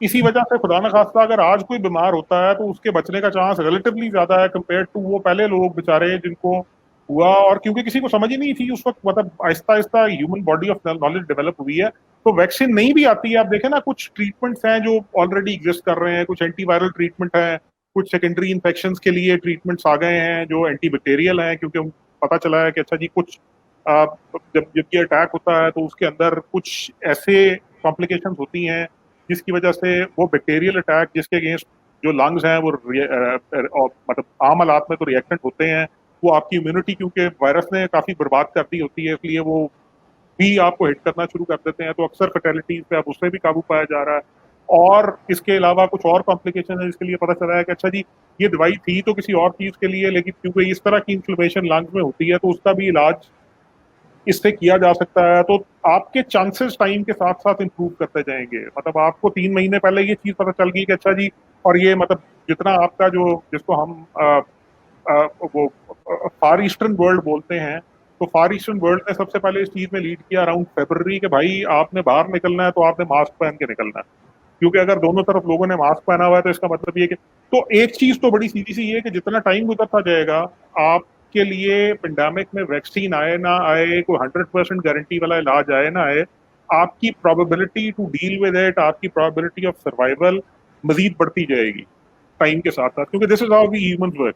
अच्छा, दूसरी चीज इसमें ये है सोचने की, वो ये है कि अब हुकूमत ने चले एक वो पहले 3 हफ्ते लॉकडाउन किया, उसके बाद हमने 100 प्याज खाए, 100 जूते खाए, मगर मसला ये कि अगर हुकूमत ने ये भी फैसला कर लिया था कि 3 हफ्ते के बाद का लॉकडाउन ये नहीं चलाना चाहते हैं, हमारे वजीर आजम साहब की जिंदगी में कोई मसला था, उनका कोई जाती पसंद नापसंद का इशू था, वो शायद जेन्युइनली समझते थे, तो भाई स्टेट ने ये प्लान कहाँ था कि वो स्टेट हिसाब लगाती कि अच्छा यार ये सेक्टर जो हैं इनको खोलना इस वक्त इकोनॉमी के लिए जरूरी है, इनमें एसओपी इस तरह इंप्लीमेंट होंगे, एम्प्लॉइज की ट्रांसपोर्टेशन के लिए ये इंतजाम होगा, अगर हमने वहां पे सोशल डिस्टेंसिंग को इंश्योर करना है तो इस तरीके के साथ उसको इंश्योर किया जाएगा, ये सैनिटाइजेशन की रिक्वायरमेंट्स होंगी उस जगह के ऊपर, हुकूमत उसको इंश्योर करेगी। आपकी डिस्ट्रिक्ट एडमिनिस्ट्रेशन, आपकी डीसीएसी, वो ट्विटर पे आप जाएं तो आपको लगता है कि मतलब कोई अल्ट्रा सीएसआई ग्लैमर किस्म की सिविल सर्विस है आपकी, लेकिन एक्चुअल इन रियलिटी तो आपकी सिविल सर्विस की कैपेसिटी ये है कि वो अनारकली बाजार के अंदर दुकानों में सवाए बैरियर लगा के बंद करने के किसी एक दुकान पे एसओपी फॉलो नहीं करवा सकते। तो अगर आपकी डिस्ट्रिक्ट एडमिनिस्ट्रेशन यहाँ तक पहुंच गई है तो एक्चुअली ये ज्यादा बड़ा सीरियस मसला है कंपेयर टू के नवाज शरीफ ने क्या किया और आसिफ जरदारी ने क्या किया और इमरान खान क्या कर रहा है। और इमरान इस दफा एक और लतीफा तो ये भी हुआ है कि पुलिस का बजट कम कर दिया। जी एग्जैक्टली, और वही देखे ना प्रायोरिटीज की बात है, मतलब मुझे नहीं समझ आती इस हुकूमत में कौन लोग बैठे हैं, ये पंजाब ने किया है, और मुझे नहीं समझ आती कि पंजाब में मतलब कौन लोग बैठे हैं, क्योंकि पेंडेमिक का तो आपको 2 चीजों की जरूरत है भाई, आपको एक इस चीज की जरूरत है कि आप हेल्थ पे फोकस करें, दूसरा आपको इस चीज की जरूरत है कि आप लॉ इन्फोर्समेंट को इंश्योर करें, ठीक है, क्योंकि फ्रैंकली इस वक्त गवर्नमेंट को जिस तरह हम जहां से हमने शुरू किया था 2 चीजों की जरूरत है, एक तो आप जल्दी से जल्दी इस पेंडेमिक को काबू में किस तरह लेके आते हैं, इसके इम्पैक्ट्स को आप किस तरह इतना न्यूट्रलाइज, एक तो इन्फेक्शन रेट आप नीचे लेके आए हैं कि मतलब बहुत ज्यादा तेजी से इसका जो स्प्रेड हो रहा है वो उसको कंट्रोल करें, जब वो स्प्रेड रुक जाता है उसके बाद आपने ग्रेजुअली इकोनॉमी को डिफरेंट सेक्टर्स के साथ खोलना किस तरह है कि दोबारा से आप उस इन्फेक्शन को फेस ना कर सकें। आपको टेस्टिंग, ट्रैकिंग और क्वारंटीन चाहिए है, आप टेस्टिंग और ट्रैकिंग और क्वारंटीन के लिए किसी बजट में, 4 सूबों के बजट में और एक फेडरल गवर्नमेंट के बजट में कोई अलग से एलोकेशन नहीं है।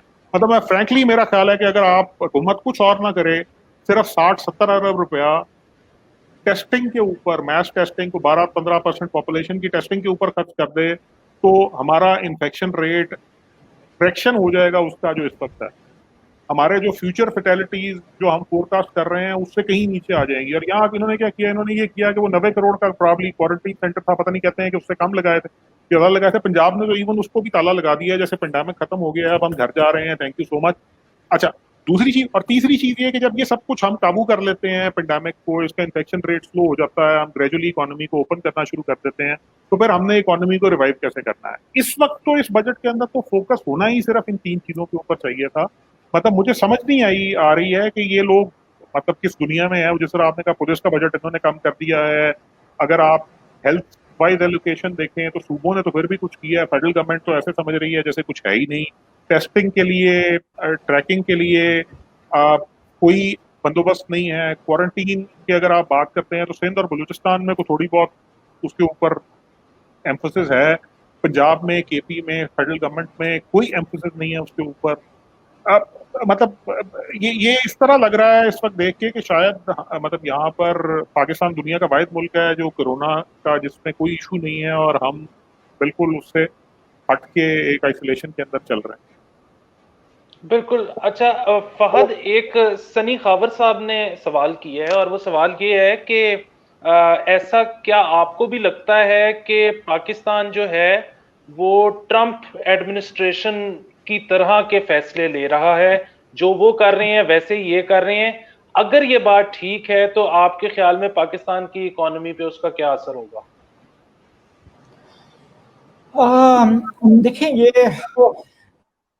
लगता तो कुछ ऐसे ही है कि वहाँ पे एक ही जैसे लोग यहाँ पे और वहाँ पे एक ही ख्यालात रखने वाले लोग जो हैं वो वहाँ पे और यहाँ पे मौजूद हैं।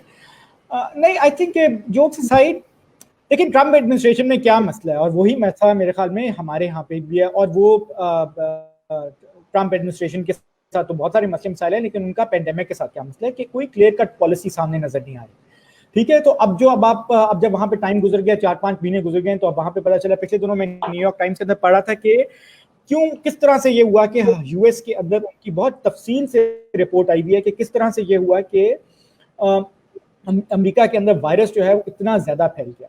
देखिए, जब उन्होंने कहा कि हमारे पास 15 केसेस हैं और हमने ये मेरे ख्याल में फरवरी मार्च की बात है, उन्होंने कहा हमारे पास सिर्फ 15 केसेस है और हमने चाइना से ट्रैवल बंद कर दिया और हमने एयरपोर्ट पे देखना शुरू कर दिया है।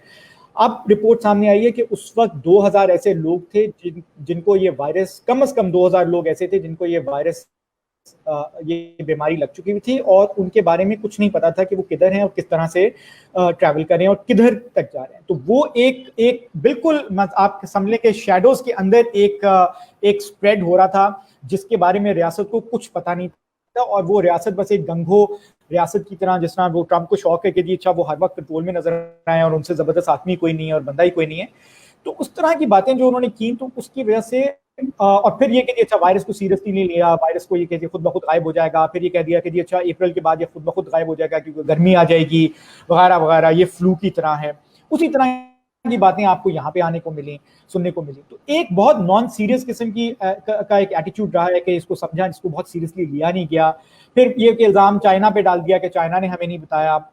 मतलब मुझे तो ये समझ में नहीं आती कि ये इस हुकूमत का शुरू में रिस्पांस आपको लगता था कि अच्छा शुरू में इन्होंने एकदम से नहीं किया, लेकिन शुरू के अंदर भी एक सीरियसनेस थी। वो सीरियसनेस आपको थोड़ी ही अरसे बाद आपको भक्त से लगता है गायब हो गई। अगर इस हुकूमत का ख्याल था ये कोई बहुत सीरियस चीज नहीं है, जो एक फ्लू की तरह ही है ये वो, तो इन्होंने चाइना से जो पाकिस्तानी स्टूडेंट जितने बेचारे 4 महीने से 5 महीने से वहीं बैठे रहे, उनको क्यों नहीं आने थे? जनवरी के आखिर में हमें पता चल गया कि चाइना के अंदर ये वायरस बहुत ज्यादा तेज से फैल रहा है और बहुत बड़ी मुसीबत है वहां पे, और हमने फैसला किया ना कि जनवरी के आखिर में या फरवरी के आखिर में कि हमने चाइना से जो स्टूडेंट्स हैं हमने उनको यहाँ पे पाकिस्तान नहीं आने देना।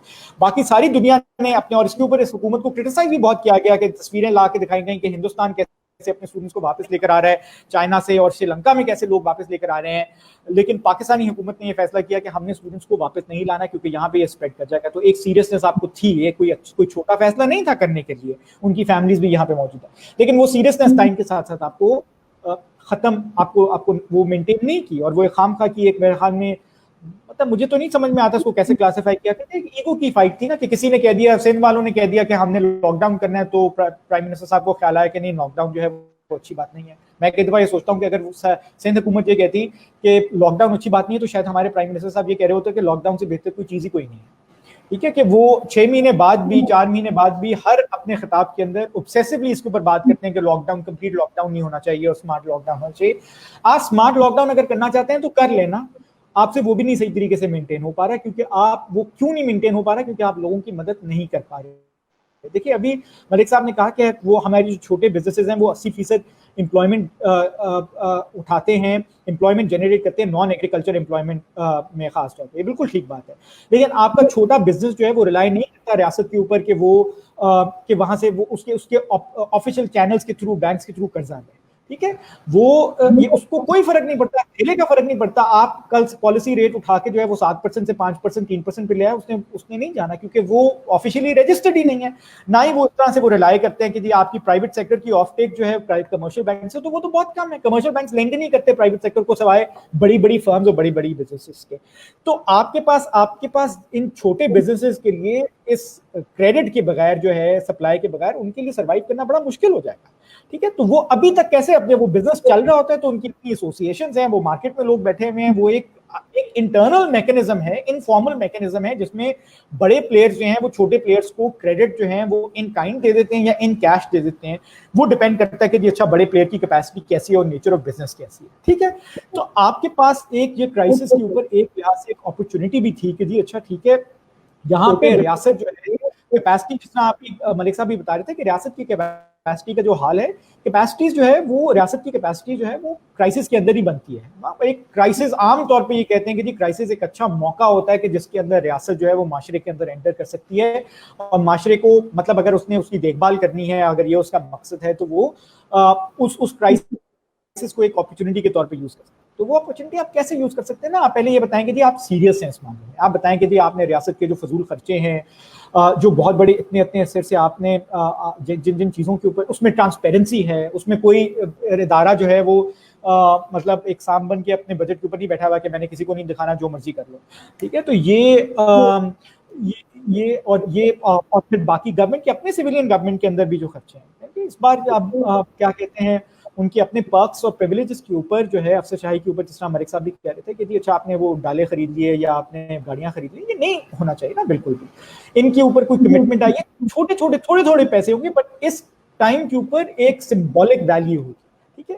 लेकिन ये सारे के सारे मसले मसाइल जो हैं, ये नहीं हो सकते जब तक आप इन सारी चीजों के, इन अहम सवालों के ऊपर, अफसरशाही के पर्क्स आपने कट करने हैं, मिलिट्री के बजट के अपने अंदर जो नॉन यूजफुल चीजें हैं उनको आपने कट करना है। ये आप नहीं कर सकते जब तक आप नेशनल कंसेंसस नहीं डेवलप करें, ठीक है। और नेशनल कंसेंसस का मतलब यही है कि पीटीआई जो है या उसके लीडरान जो हैं, खासतौर पर खान साहब जो हैं, वो आयल के पार्लियामेंट, नेशनल असेंबली के अंदर जो आयल है उसके दूसरी तरफ जाएं, और वो जो करप्ट हुक्मरान जिनको उन्होंने निकाल दिया या उनके लिए निकाल दिया गया, उनसे जरा आप हाथ बढ़ा के कुछ देखें, सीरियसली सोचें कि यार क्या करना चाहिए हमें, हम किस तरह से ये कर सकते हैं। जो बड़े बड़े क्वेश्चंस हैं हमारे इकोनॉमी, ये तो लिटरली सर्वाइवल का मसला है। ये बहुत, अगर हम खुदा ना खास्ता इसको हमने सीरियसली नहीं लिया तो ये बहुत बहुत सीरियस किस्म का मसला बन सकता है हमारी रियासत के लिए। बिल्कुल। एक सवाल खालिद खोसो साहब का भी आया हुआ है, और उनका सवाल ये है कि क्या खुदा ना खास्ता पाकिस्तान कोलैप्स तो नहीं कर सकता इस इकोनॉमिक डाउनटर्न की वजह से? इसका भी जवाब दे दीजिए और दोनों। लेकिन पहले अली आप, क्योंकि उन्होंने एक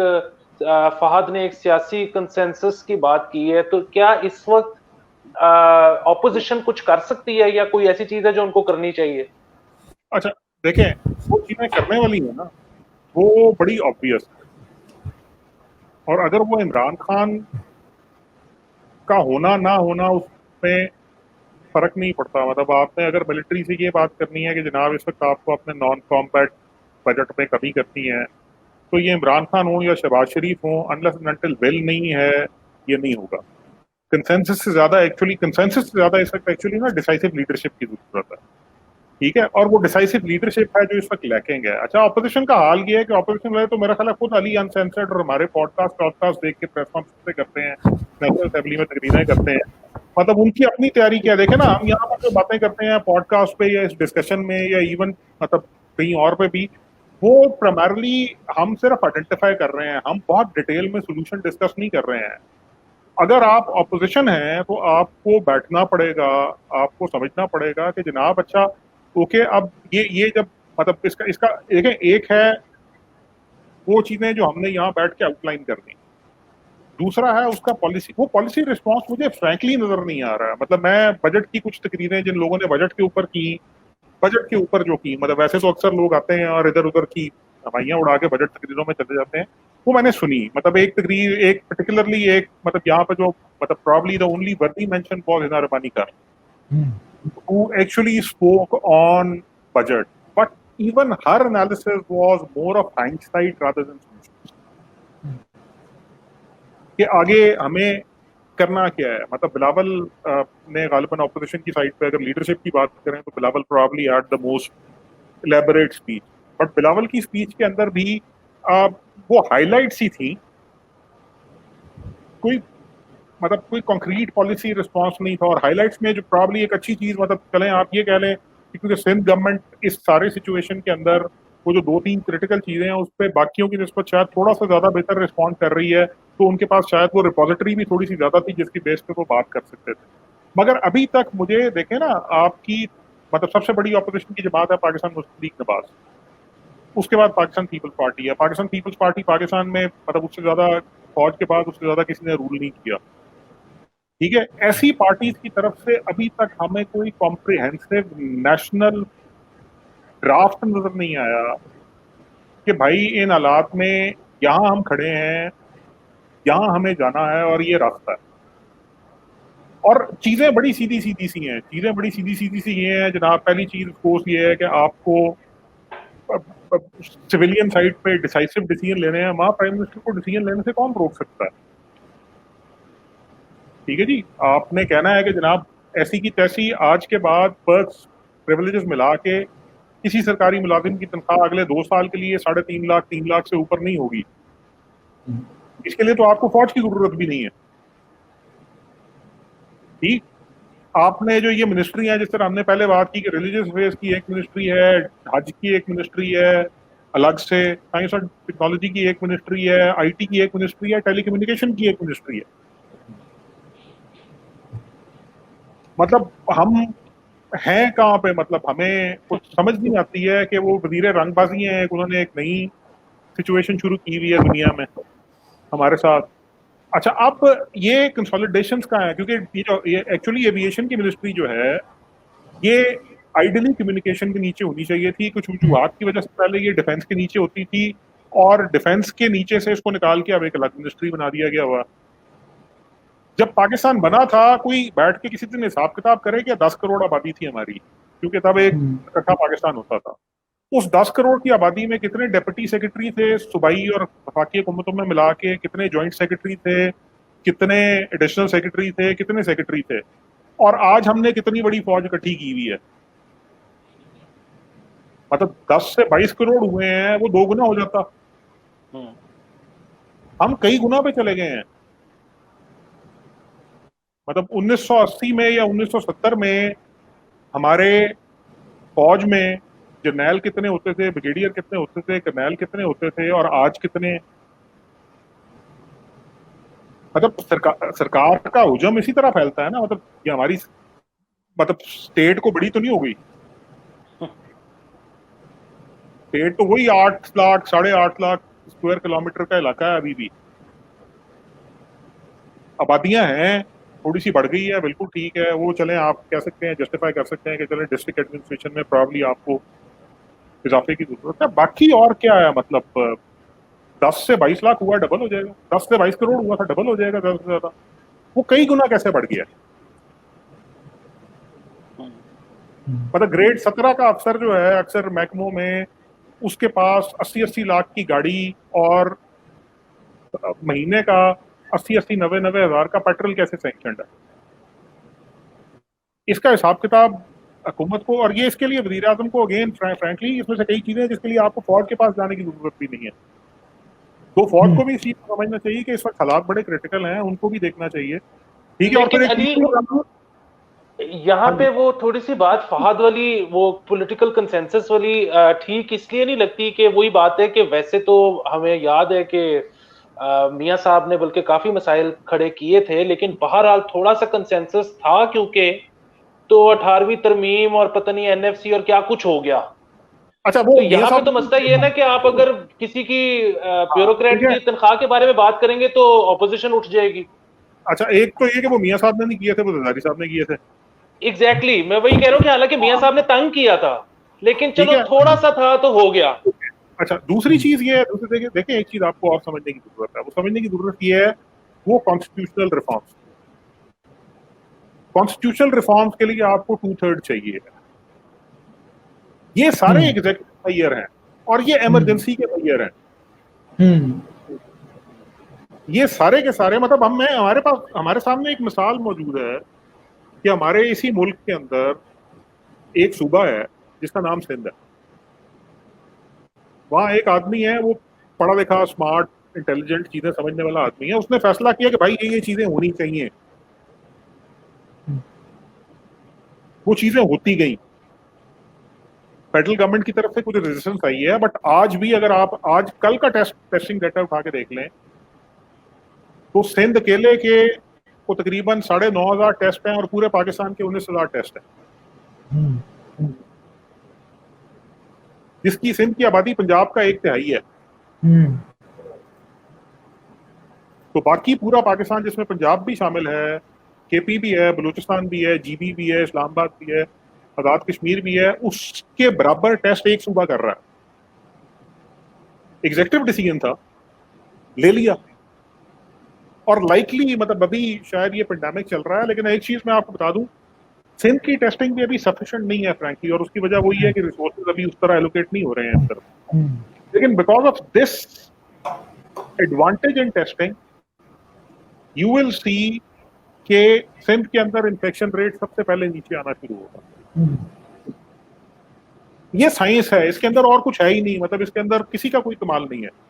मतलब अगर मुराद अली शाह का इसमें कोई कमाल है तो वो ये है कि उसने किसी अर्रहमान अर्रहीम वेबसाइट की जगह साइंस के ऊपर फोकस किया है। उसने किसी मतलब टोटके की जगह साइंस के ऊपर फोकस किया है, ठीक। और मजहब में से भी कई लोगों ने फॉर इंस्टेंस जिस तरह चीजें की थी, तो मतलब वो वबा के बारे में जो बातें हैं वो लोग मजहब के भी हवाले ही देते हैं, और एक्चुअली मतलब इस्लाम के अंदर भी और दूसरे के, आपको वबा के अंदर कंटेनमेंट जरूरी है, उसके अलावा रास्ता ही नहीं है। बिल्कुल ठीक है। अच्छा, आप ऐसे नहीं कर सकते हैं कि आप मतलब वो जिसको बोलते हैं कि मतलब कुछ ऐसी चीजें इख्तियार करें कि अल्लाह से दुआएं करेंगे और आप तदबीर नहीं करेंगे तो मसला हल हो जाएगा। आपको तदबीर करनी पड़ेगी, आपको साइंस की तरफ आना पड़ेगा। जब तक आप साइंस की तरफ नहीं आएंगे तब तक ये मसला हल नहीं होगा, क्योंकि फ्रैंकली अल्लाह तो खुद भी यही कहता है कि अपनी कोशिश करो, उसके बाद मुझे बताओ कि मैं क्या कर सकता हूँ, फिर मैं तुम्हें अपनी कुदरत दिखाऊंगा, फिर मुझसे मांगो। तो साइंस बिल्कुल ठीक है, की तरफ आना इस वक्त बड़ा क्रिटिकल है। बिल्कुल ठीक है। अच्छा, हमने बजट के ऊपर तो बहुत बातें की, लेकिन वही बात कि मजा नहीं आया। असद उमर की कोई बात नहीं हुई, तो दो दो जुमले जरा असद उमर पे हो जाए। यार यार देखिए, मैं आप लोगों का पता नहीं क्या ख्याल है, लेकिन मेरे ख्याल में तो मैं तो उनके जीनियस का कायल हो गया हूँ कुछ टाइम वाह। पहले। यार असल में वो आप मैंने भी देखा, आप लोग अपने प्रोग्राम्स के अंदर वैसे भी उनको काफी ज्यादा क्रिटिसाइज करते हैं, और भी लोग बड़ा क्रिटिसाइज और मीम्स बनाते हैं उनके खिलाफ। मैं उनके जीनियस का कायल हो गया हूँ पिछले दिन। देखिए, थोड़ा सा तफसील, क्योंकि कॉम्प्लिकेटेड इंसान है ना, तो जीनियस को एक्सप्लेन करना पड़ता है, आम इंसानों को फौरी तौर पर समझ में नहीं आती ना। तो देखिए, उन्होंने पिछले दिनों कहा कि वो पाकिस्तान के अंदर जो हमें अगला महीना जो है 6 हफ्ते बड़े खतरनाक है, खासतौर पे जुलाई का जो महीना है वो बहुत मुश्किल होगा। और इसमें जुलाई के महीने में पाकिस्तान के जो इन्फेक्शंस हैं वो कोई 10 लाख से 12 लाख तक पहुंच जाएंगी। हाँ, 1.2 मिलियन तक पहुंच जाएंगे। और ये अगर पहुंच गई तो बहुत ही मसला होगा, ये वो फलाना, और हमें जो है अपने एसओपीज को फॉलो करना है, और गवर्नमेंट का जो प्लान बनाया आप उसको फॉलो करना। अब देखिए, उसके बाद उन्होंने इंपीरियल कोई कॉलेज का, मेरे ख्याल में, या किसी और का मॉडल का बहाना, वो उन्होंने रेफरेंस भी दिया कि वो देखिए उसकी प्रिडिक्शन भी ये है, और पता नहीं इंपीरियल कॉलेज का मॉडल तो शायद ये कहता है कि 10 अगस्त को खुदा ना खास्ता पाकिस्तान के अंदर 80,000 अमवात होनी है, वो मैक्सिमम देगा। तो अल्लाह ना करे कि हम कभी ऐसी सिचुएशन में पहुंचे। इस गवर्नमेंट की तनकीद अपनी जगह, आप लोगों के बनने की ख्वाहिश तो नहीं कर सकते ना। तो वो उन्होंने इसका भी हवाला दिया। अब ये बजाय, अगर आप ये देखें कि इंपीरियल कॉलेज का जो मॉडल है उस पर बहुत शदीद तनकीद हुई है कि वो ठीक नहीं है और वो उस पर रिलायबल भी नहीं है वगैरह वगैरह। लेकिन आप इसको छोड़ दें कि वो रिलायबल नहीं है। मैं तो ये सोच रहा था कि इनका जीनियस देखें। देखिए, 1 जुलाई के आखिर में 12 लाख तक पहुंचने का मतलब ये है, और जून के आखिर में 2 लाख हो जाएं, तो 10 लाख इन्फेक्शन जो हैं वो नोन इन्फेक्शन जो हैं, कंफर्म्ड इन्फेक्शन जुलाई में। इसका मतलब है कि दिन की तकरीबन 31 दिनों में तकरीबन 32 से 33 हजार इन्फेक्शन रोज पता चले। ठीक है, तो 32 से 33 हजार रोज इन्फेक्शन पता करने का मतलब ये है कि अगर हम जो आपके जितने भी नंबर ऑफ टेस्ट करते हैं और उसमें से जो कंफर्म टेस्ट लगते हैं, अगर हम उनका रेशियो लगाएं 15%, यानी कि अगर आपने 100 टेस्ट किए हैं तो उसमें से 15 जो टेस्ट जो हैं वो कंफर्म कोविड-19 के लिए, अगर हम ये भी लगाएं तो आपको कोई 2.25 लाख टेस्ट करना पड़ेगा रोज का। ठीक है, और इसको आप 30 से मल्टीप्लाई कर रहे हैं तो कितना बनता है, कोई मेरे ख्याल में 6 मिलियन टेस्ट आपको सिर्फ और सिर्फ आपने अभी तक 6 महीनों में सिर्फ 1.1 मिलियन टेस्ट किए। तो जो 10 लाख लोग आपको कंफर्म चाहिए टेस्ट कोविड-19 के लिए, उसके लिए आपको कुछ 6 मिलियन टेस्ट करना पड़ेगा सिर्फ 1 महीने के अंदर। अब पाकिस्तान की कैपेसिटी जो है ना एक दिन की टेस्ट करने की, वो अभी 72,000 है। अब असद उमर को ये पता है कि ये तो हमने कर नहीं सकता, टेस्ट तो उतने ही होने जितने हमने करने। जुलाई के आखिर का तो हमें पता नहीं चलना, 10 लाख लोगों का तो नहीं पता चलना, 4-5 लाख पता चल जाएंगे, 6 लाख पता चल जाएंगे। तो वो कहेंगे देखें ये कामयाब स्ट्रेटेजी जुलाई में के आखिर में हुकूमत की स्ट्रेटेजी कामयाब हुई, तो देखें हम 4-5 लाख तक पहुंचे, नहीं तो हम 10 लाख पता नहीं 12 लाख हो सकता है कितनी और पहुंचे। जीनियस है ना, यही होगा, देखिएगा। बिल्कुल ठीक। अली, कुछ आप भी, असद उमर के बगैर तो नहीं हो सकता ना शो इकोनॉमी के ऊपर। एक तो देखें जी, फाद ने जो बात की है ना असद उमर के बारे में, यहाँ पे भी उन्होंने अपने पास से कुछ नहीं सोचा, उन्होंने डोनाल्ड ट्रंप का छापा मार दिया। मतलब उसने कहा था कि 3 लाख बंदा मर जाएगा अमेरिका में, अब 3 से कम होगा तो वो नवंबर के इलेक्शन से पहले कहेगा कि देखा कमाल करता। तो असद उमर ने एग्जैक्टली वही किया। दूसरा, असद उमर एक्चुअली जो है ना, यहाँ अगर मतलब आप मुझे वो उससे, असद उमर एक्चुअली, हमने जो शुरू में बात की थी ना एजुकेशन की, कि मतलब आपका एजुकेशन सिस्टम और एचईसी और ये सारा कुछ कर क्या रहा है, असद उमर एक्चुअली मैनिफेस्टेशन है उसकी। मतलब वैसे अगर तालीम के हिसाब से देखें, आईबीए एमबीए, मतलब तालीम के हिसाब से पाकिस्तान में इंतहाई तालीम याफ्ता लोगों में शुमार होना चाहिए, ठीक है। बट इनको क्वांट की अंडरस्टैंडिंग नहीं है, इनको स्टेटिस्टिक्स की अंडरस्टैंडिंग नहीं है, इनको बेसिक मैथमेटिक्स की अंडरस्टैंडिंग नहीं है। इसी वजह से ये इस तरह की बातें करते हैं कि जी एक्सीडेंट में इतने लोग मर गए थे लेकिन कोविड में इतने लोग मरे, इसका मतलब इनको कंपाउंडिंग की बिल्कुल कोई समझ नहीं है। ठीक सिमिलरली इन्होंने ये बात कर दी कि जी हमारे पास इस साल के इस महीने के आखिर में टेस्टिंग, इस महीने के आखिर तक 2 लाख केस होने थे और अभी 2 लाख केस नहीं हुए हैं, तो हम बड़ी अच्छी हालत में हैं। सॉरी, इस महीने के आखिर में 3 लाख केस होने थे और 3 नहीं हुए हैं, तो अभी तक हम बड़ी अच्छी हालत में हैं, विदाउट रियलाइजिंग कि हमारी एक्चुअली जो टेस्टिंग पर मिलियन है स्पेशली आउटसाइड सिंध, वो बड़ा सिग्निफिकेंटली ड्रॉप की आखिरी 15 दिन में, जून के में। ठीक है, आप टेस्ट ही नहीं करेंगे तो आगे क्या आएगा? वो बेसिकली पावर पॉइंट के नंबर पे ग्राफ नंबर देखने की उनकी कैपेसिटी है, ग्लॉसी वोकेबलरी की उनकी कैपेसिटी है, बैठ के वो लिफ्ट दूसरी तीसरी मंजिल की उनकी कैपेसिटी है, बट जहां चीजें समझने की जरूरत होती है, अंडरस्टैंड करने की जरूरत होती है, वो नहीं है। और ये मतलब असद उमर साहब पे तो एक रिफ्लेक्शन है ही है, लेकिन ये आपके एजुकेशन सिस्टम के ऊपर भी एक रिफ्लेक्शन है कि जहां पर आपको जो फंडामेंटल्स हैं इस दुनिया में गुजारा करने के, मतलब being quant centric, scientific thinking, mathematically induced policy making, वो सारी की सारी चीजें, या इवन डिसीजन मेकिंग, वो सारी की सारी चीजें इस एजुकेशन सिस्टम के अंदर बड़ा सीरियसली लैक करती हैं। मतलब अगर आप वैसे देखें तो हम तो मतलब यहाँ भी कहते हैं कि हमने पाकिस्तान इसलिए बनाया था क्योंकि हिंदू हिसाब किताब में बड़ा अच्छा था, तो हम कमजोर थे, तो हमने अपनी कमजोरी, हिसाब किताब की कमजोरी की वजह से पाकिस्तान बना लिया यार, को खुदा का खौफ करें हम मतलब।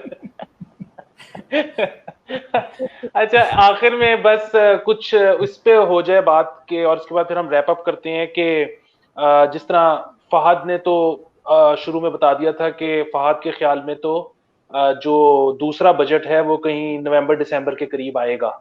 तो आपके ख्याल में वो कब आ जाएगा, और आपके ख्याल में कितने चांसेस हैं कि हमें फॉरेक्स हमारा ठीक हो जाएगा? कितने मिनिमम पैसे चाहिए, और क्या ये हुकूमत इस वक्त कुछ कर रही है पैसे इकट्ठे करने के लिए?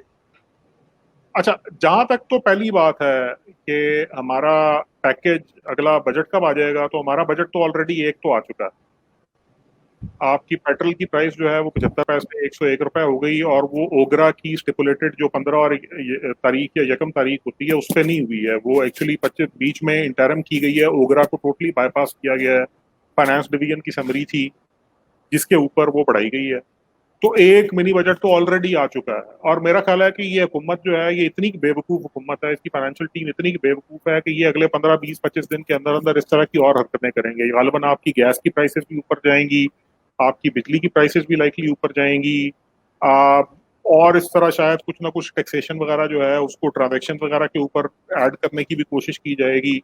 और उसकी वजह प्राइमरली वही है कि इनको खुद भी अंदाजा है कि रेवेन्यू कलेक्शन ये सारी बातें बूतें करने के बावजूद भी टारगेट इनके फ्लिमजी हैं, और इनको क्योंकि खर्चे इन्होंने कम नहीं करने हैं, तो इनका ख्याल है कि इस तरीके से पैसे एक्सट्रैक्ट कर लेंगे। और जैसे हमने पहले कहा था कि ये रिग्रेसिव टैक्सेशन चलेगी नहीं, क्योंकि इससे एक्चुअली डिमांड रीच स्लम्प होगी। तो जब आप जुलाई के आखिर में जाएंगे तो आपको पता चलेगा, या अगस्त के आखिर में जाएंगे तो आपको पता चलेगा सब बढ़ाने के बाद आपको उतना रेवेन्यू भी नहीं मिला जितना शायद आपको पिछली प्राइस और पिछली डिमांड जो मतलब अगेन स्टेगनेटेड है, लेकिन उसके बाद बावजूद मिल सकता था। तो एक बेवकूफ़ी तो इसके ऊपर ये करेंगे। जाकि जहां तक दूसरी चीज है ना कि पाकिस्तान मैनेज कर लेगा 7-8 बिलियन डॉलर, अच्छा पहला मेरा नहीं ख्याल है कि अभी तक ये रियलाइजेशन है फुली के इतने पैसे चाहिए, लेकिन अगर ये रियलाइजेशन आ जाए तो मैं बहुत कन्विंस्ड हूं कि पाकिस्तान के लिए पैसे अरेंज करना कोई मसला नहीं है।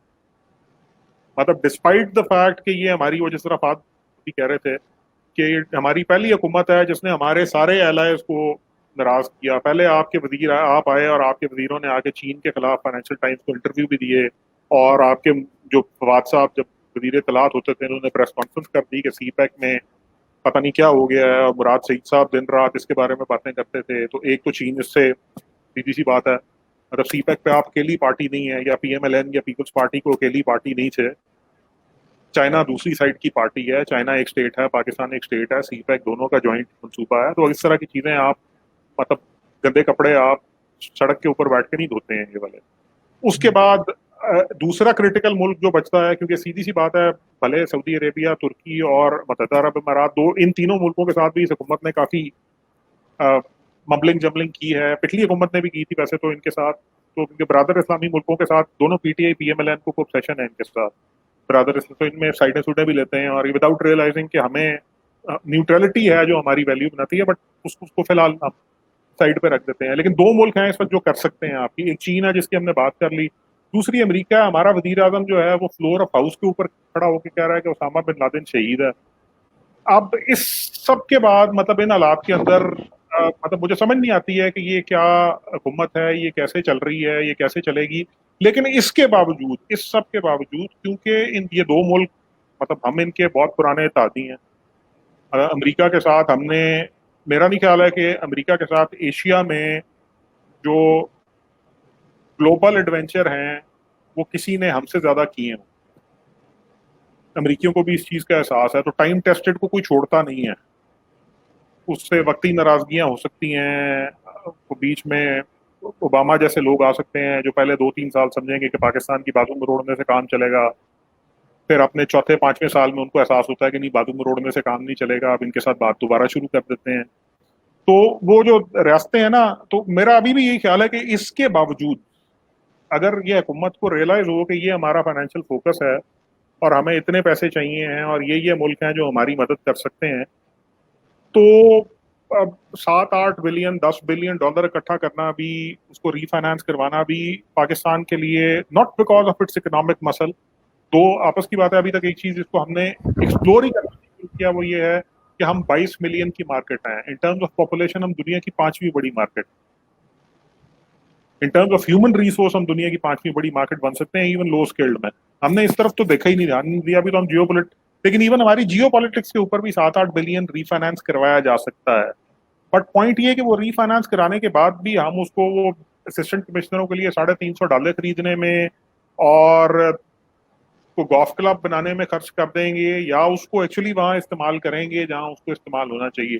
ये चीज अल्टीमेटली डिटरमिन करेगी कि हम आगे किस तरह चलते हैं। सो रियलाइजेशन अगर आ गई तो पैसे इकट्ठे करना मेरा नहीं ख्याल है को बहुत ज्यादा बड़ा मसला हो। बिल्कुल ठीक है। बताएं फहद के पैसे आ भी गए तो शादी वाली बनेंगे या किसी काम की जगह पे जाएंगे?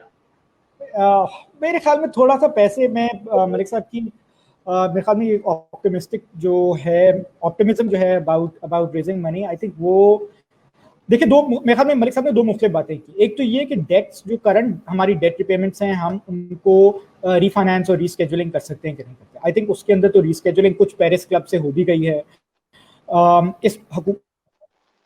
इस बार हुकूमत ने कोई जो आपके पास इंटरेस्ट रेट की पेमेंट्स है, मार्कअप की मद में, इंटरनेशनल लोन्स की मद में जो मार्कअप हमने पे करना होता है, उसके लिए तकरीबन 315 अरब रुपए रखे हैं। वो बनता है कोई $2 बिलियन के करीब। ठीक है, तो वो $2 बिलियन जो है वो $2 बिलियन जो है, तो हमें अभी नहीं लगता कि जी जो मालिक साहब जो कह रहे हैं कि अच्छा इसके अलावा भी ये कोई शॉर्टफॉल्स हैं वो एक्सपेक्ट कर रहे हैं। देखिए आपके पास जब आप डेफिसिट फाइनेंसिंग करेंगे ना, और आपके पास करेंसी के ऊपर अगर प्रेशर आ जाएगा एक्सचेंज रेट के ऊपर, तो उसके लिए आपको रिजर्व अपनी पोजीशन इंप्रूव करनी पड़ेगी ताकि आपकी करेंसी जो है वो मजीद डिवैल्यू ना हो। उसकी वजह सिर्फ ये है कि उससे आपका एक इन्फ्लेशनरी इम्पैक्ट आता है सीधा। ठीक है, हमारे पास जो मदद करने का तो है ना कि हमारे पास अमेरिका मदद करेगा। देखिए मेरे ख्याल में वो जो टाइम टेस्टेड रिलेशनशिप की बात कर रहे हैं ना, वो अमेरिकी हुकूमत, अमेरिकी रियासत और पाकिस्तानी फौज के दरमियान रही है, और बाकी वो दोनों टाइम टेस्टेड एलाइज हैं। रीजन में हमने अभी जो जिस तरह की मदद शायद हमें उनकी जरूरत थी अफगानिस्तान के हवाले से, वो जो एक मेरे ख्याल में एक जेस्चर पैदा हुआ था कि शायद कोई पीस एग्रीमेंट होने वाला है, वो मेरे ख्याल में उस तरीके से लगता नहीं है अभी। अगर बिहाइंड द चैनल्स हो रही है, हमें उसके बारे में कोई इन्फॉर्मेशन नहीं है, वो तो अलग बात है। ठीक है, हमें बहुत सारी चीज़ों के बारे में इन्फॉर्मेशन नहीं थी, लेकिन लगता नहीं है कि वो कोई हमारी परफॉर्मेंस से कोई बहुत ज़्यादा खुश है। दूसरी बात ये कि देखें कि ये बात ख्याल रखें कि पेंडेमिक जो है ना, वो सिर्फ ये ग्लोबली प्रॉब्लम है, और इकोनॉमिक क्राइसिस जो आया है वो ग्लोबल प्रॉब्लम आया है। तो ग्लोबली बहुत सारे मुल्कों को, सिर्फ पाकिस्तान को नहीं, कि बहुत सारे मुल्कों को जो हमसे बहुत ज्यादा गरीब है उनको भी मदद की जरूरत होगी। तो ये जो जिनको हम पहली दुनिया के ममालिक कहते हैं, इनके ऊपर प्रेशर्स जो हैं वो काफ़ी मुख्तलिफ किस्म के होंगे वो, और इंटरनेशनल फाइनेंशियल इंस्टीट्यूशंस के ऊपर भी प्रेशर बहुत सारे होंगे, क्योंकि लोग, अगर ये ममालिक जो हैं ये मुल्कों की खुद डायरेक्टली मदद नहीं करेंगे तो ये इन ममालिक के इन इंटरनेशनल इंस्टीट्यूशंस हैं, IMF है, वर्ल्ड बैंक है, ADB है, और जो हैं मुख्तलिफ अफ्रीका के अंदर डेवलपमेंट बैंक है, लैटिन अमेरिका का अपना वहाँ पे डेवलपमेंट बैंक है, ये उनके थ्रू मदद होगी। और तो उनके ऊपर भी एक बहुत प्रेशर होगा कि आपने बहुत सारे मुल्कों की मदद करनी है, तो पाकिस्तान जी कैसे जो एड में और इंटरनेशनल फाइनेंशियल इंस्टीट्यूशन से पैसे लेने में हमें शायद थोड़ी सी दिक्कत का सामना हो, ठीक है। और तो दूसरी बात ये कि हमारे पास एक और जो तरीका है कि हम इंटरनेशनली पैसा रेज कर लें, वो हम जो पिछले 10 कुछ सालों से हम एक चीज़ को प्रैक्टिस कर रहे हैं, शौकत अजीज की गवर्नमेंट में हमने हाल में पहली दफ़ा किया, वो ये कि हम यूरो बॉन्ड्स को फ्लोट करते हैं, ठीक है। और उसके ऊपर डार साहब ने भी कोई 8 से 9 बिलियन डॉलर जो थे वो उठाए थे, और 8-9 बिलियन डॉलर हमने उठाए थे, मेरे ख्याल में 8 नहीं, ज़्यादा क्या 7 से 8 बिलियन डॉलर हमने उठाए थे। ये 8 बिलियन डॉलर जो हमने उठाए थे, ये हमने कोई 8-8.25% का इंटरेस्ट रेट को डॉलर्स के ऊपर हमने उनको प्रॉमिस किया था इन टर्म्स ऑफ डॉलर्स, तो वो हमने उनको वापस कर। अब जो है हमारी और उस वक्त जो हमारी इकोनॉमिक आउटलुक थी, इकोनॉमी की जो परफॉर्मेंस थी और इकोनॉमी की जो आउटलुक थी वो बहुत बेहतर थी अब के मुकाबले में, ठीक है। ग्रोथ हो रही थी, वो चाहे शॉर्ट टर्म ही साबित हुई, वो ज्यादा सस्टेन नहीं कर सके, लेकिन उस वक्त जो एक आउटलुक क्योंकि पॉजिटिव थी, तो इसलिए लोगों ने बाहर से आपके जो बॉन्ड्स आप इंटरेस्ट रेट ऑफर कर रहे थे, और 8.5%, 8.25% अच्छा खासा इंटरेस्ट रेट था, वो लोगों ने उसके ऊपर बॉन्ड्स उठा भी लिए। अब अगर आप बॉन्ड्स के ऊपर जाएंगे तो शायद इंटरनेशनल मार्केट में आपको इंटरेस्ट रेट या तो ज्यादा ऑफर करना पड़ेगा, या आपकी चूंकि इकोनॉमी की आउटलुक अच्छी नहीं है, तो जो लेंडर होता है, जो पैसे आपका बॉन्ड ले रहा होता है, वो ये सोचता है कि अच्छा इस इकोनॉमी में कैपेसिटी है कि ये मुझे वापस भी कर सकेगी कि नहीं कर सकेगी, या इसको जब ये वापस करने का वक्त आएगा, मुझे इंटरेस्ट पेमेंट आएगा, तो इसको मजीद कर्जा लेके मुझे इंटरेस्ट पेमेंट देगी, या ये खुद से कोई फॉरेन एक्सचेंज उठा के मुझे अपना कमा के पैसे। तो ये वो जब इस तरह की असेसमेंट करते हैं, और पाकिस्तान की इकोनॉमी जिस किस्म की मुश्किलात का शिकार है, उसमें उसकी जो एक capacity to raise debt sustainably in foreign currency, वो बहुत मेरे ख्याल में मुतासिर होगी। तो ये शायद इतना आसान काम ना हो। अल्टीमेटली ये होता है कि जी अच्छा, हम कहेंगे हमारी रियासत कोलैप्स करने वाली है, और हमारे पास देखें एटम बम है, और हम ये हो जाएगा और वो जाएगा, और 22 करोड़ अवाम का मुल्क है, और इसके अंदर एटमी ताकत का मुल्क है, ये अगर कोलैप्स कर गया, इसकी इकोनॉमी कोलैप्स कर गई, तो बहुत वही तबाही हो जाएगी। तो ये कार्ड जो है वो आप खेलते रहते हैं कि कुछ ना कुछ अरसे बाद ये कार्ड हमने खेला तो शायद हमें कुछ ना कुछ पैसे मिल ही जाए, ठीक है। लेकिन ये एक बहुत बड़ा चैलेंज होगा इस गवर्नमेंट के लिए, मेरे ख्याल में आने वाले टाइम के अंदर भी, कि ये वो कैसे फुलफिल करते हैं। बिल्कुल ठीक है। मैं आखिरी सवाल पूछने जा रहा हूँ, मरहूम अहमद बिलाल का सवाल है, आप लोग जवाब देना चाहें तो दे दें, ना देना चाहें तो अगर आपको कुछ लग रहा है कि मैं मिस कर गया हूं, आप उसके बारे में बात करना चाहते हैं तो उसकी जगह वो दे दें। सवाल ये है कि क्या ये हुकूमत बिक गई है, और अगर नहीं बिकी तो क्या हम इसको बेच सकते हैं?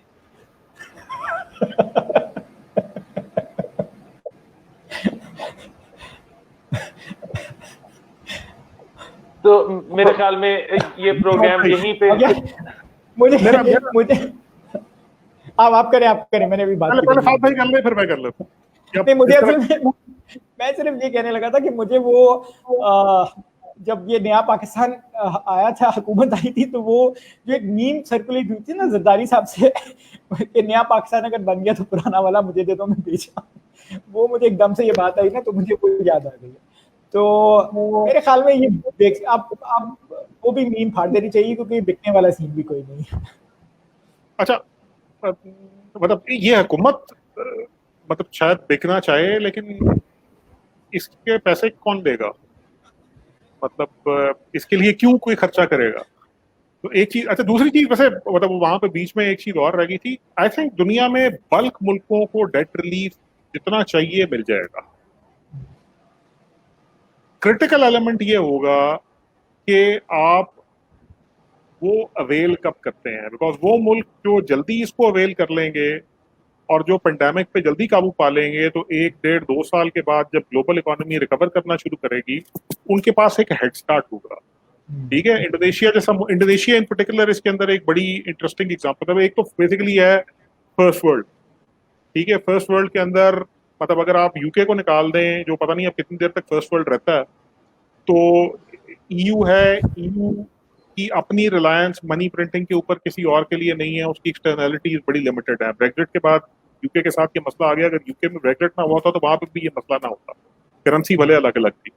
अच्छा, अमेरिका, उसके पास डॉलर है, उसके पास डॉलर प्रिंट करने की कैपेसिटी है, वो छापेगा। Same goes with Japan. Even ये जो दूसरे अमीर मुल्क हैं, साउथ कोरिया है, ताइवान है, सिंगापुर है, इनके लिए भी कोई मसला नहीं। चाइना इटसेल्फ एक इकोनॉमिक पावर हाउस है, 4-5 ट्रिलियन के उनके फॉरेन इन्वेस्टमेंट्स हैं, तो उनको मतलब सत्ते खा रहे हैं, बल्कि इनफैक्ट शायद उनका क्लाउड बढ़ेगा ही। अब आ जाते हैं हमारे जैसे मुल्क जिनको इमर्जिंग मार्केट्स वगैरह कहते हैं। अब इमर्जिंग मार्केट्स वगैरह में इंडोनेशिया फॉर इंस्टेंस एक बड़ी अच्छी मिसाल है। ठीक है, इंडोनेशिया ने बहुत जल्दी बेसिकली मतलब इस चीज को रियलाइज किया कि इन हालात के अंदर जितनी जल्दी हम डेट सिक्योर कर सकें कर लेंगे, और इंडोनेशिया के इकोनॉमिक फंडामेंट की वजह से प्राइवेट इन्वेस्टर्स भी इंडोनेशियन बॉन्ड्स के अंदर इंटरेस्ट लिया। अच्छा, 6 से 8 महीने के बाद I think probably private markets में ना हमारे जैसे मुल्कों का डेट बड़ा अट्रैक्टिव होगा, लेकिन तब देर हो चुकी होगी। तो इस वक्त बेसिकली जो फोकस करना चाहिए वो करना चाहिए मल्टीलैटरल इंस्टीट्यूशंस के साथ। अगर हम अमरीकियों के साथ कोई इस तरह की सेटिंग कर लें कि जहां पर वो फेडरल रिजर्व की हेलीकॉप्टर मनी किसी तरह G2G लोन की फॉर्म में हमें दे सकें, तो वो हम सिक्योर कर लें। चाइनीज ने 1.3 बिलियन दे दिया है, और I think I am sure कि चाइनीज का जितना स्टेक है पाकिस्तान में, जितनी इन्वेस्टमेंट है, अगर उनको एंगेज किया जाए और उनको एंगेज इकोनॉमिक फोकस के साथ किया जाए, बजाय इसके कि जो हमारा मतलब एक तरीका होता है कि साढ़े कुल गवादर ही है, तो अगर हम मतलब primarily as a businessman deal करने की कोशिश करें चाइनीज के साथ, तो I am sure Chinese actually will have more appetite of financing Pakistan. They may even be willing to uh, uh, refinance a lot of your debt, which is dollar denominated in the short term, to long term renminbi denominated debt. That's a possibility. But point फिर वहीं पे आ जाएगा, खत्म हो जाएगा। पहले तो आपकी हुकूमत को इस चीज का एहसास है कि उसने अमेरिका से या चाइना से या अमेरिका और चाइना के थ्रू AIIB से, ADB से, वर्ल्ड बैंक से, IMF से किस तरह बातचीत करनी है, उसकी रिक्वायरमेंट्स क्या हैं। और दूसरा ये है कि उसके बाद मतलब आपकी हुकूमत की सीरियसनेस कितनी है, क्योंकि फ्रैंकली मतलब देर आने पे ये मुल्क हमें, वो जैसे मैंने कहा कि पैसे दे तो देंगे, हमें नहीं, इफेक्टिवली सबको दे देंगे। मतलब हर एक दुनिया में जितने मुल्क हैं उनका बल्क जिसकी डेट रिक्वायरमेंट्स हैं इस वक्त, जिसकी डेट रीफाइनेंसिंग की रिक्वायरमेंट्स हैं, वो सब रीस्ट्रक्चर रीफाइनेंस हो जाएगा। देर हो गई तो नुकसान होगा, जल्दी करवा लिया तो जब 1.5 साल 2 साल के बाद चीजें खुलती हैं हम हेड स्टार्ट पे होंगे। अगर हम पेंडेमिक जल्दी काबू कर लेते हैं, जिसकी तरफ हमारी पॉलिसी बिल्कुल फेलियर है, और हम बेसिकली डेट रीस्ट्रक्चरिंग करके उसको एग्जैक्टली वहां खर्च करते हैं जहां उसको खर्च करने की जरूरत है, उसके नतीजे में जो हम मनी प्रिंटिंग करेंगे, तो हम बड़े हेड स्टार्ट के साथ 1.5 से 2 साल के बाद आगे जा सकते हैं। और अगर हम ऐसे नहीं कर रहे हैं तो दूसरी एक्सट्रीम एक्चुअली खुदा न खास्ता ये भी है कि मतलब अल्टीमेटली चीजें इतनी जल्दी तेजी से हाथ से निकलना शुरू हों कि उसके बाद लोगों को पैसे देना भी और बाहर से डेट अरेंज करना भी, it may be too little too late. तो टाइम विंडो बहुत छोटी है। लेट्स सी ये क्या होता है। बाकी ये गवर्नमेंट किसी ने नहीं खरीदनी मरूम भाई। बिल्कुल ठीक है, थैंक यू सो मच। आपके टाइम का मैंने 1.5 घंटे से भी ज्यादा ले लिया क्योंकि शुरू में कुछ कनेक्टिविटी प्रॉब्लम्स थे, तो और जो हमारे सुनने वाले हैं और देखने वाले हैं उनका और भी ज्यादा शुक्रिया कि उन्होंने 2-3 घंटे हमें देखा। अपना बहुत ज्यादा ख्याल रखें और अल्लाह दे वाले।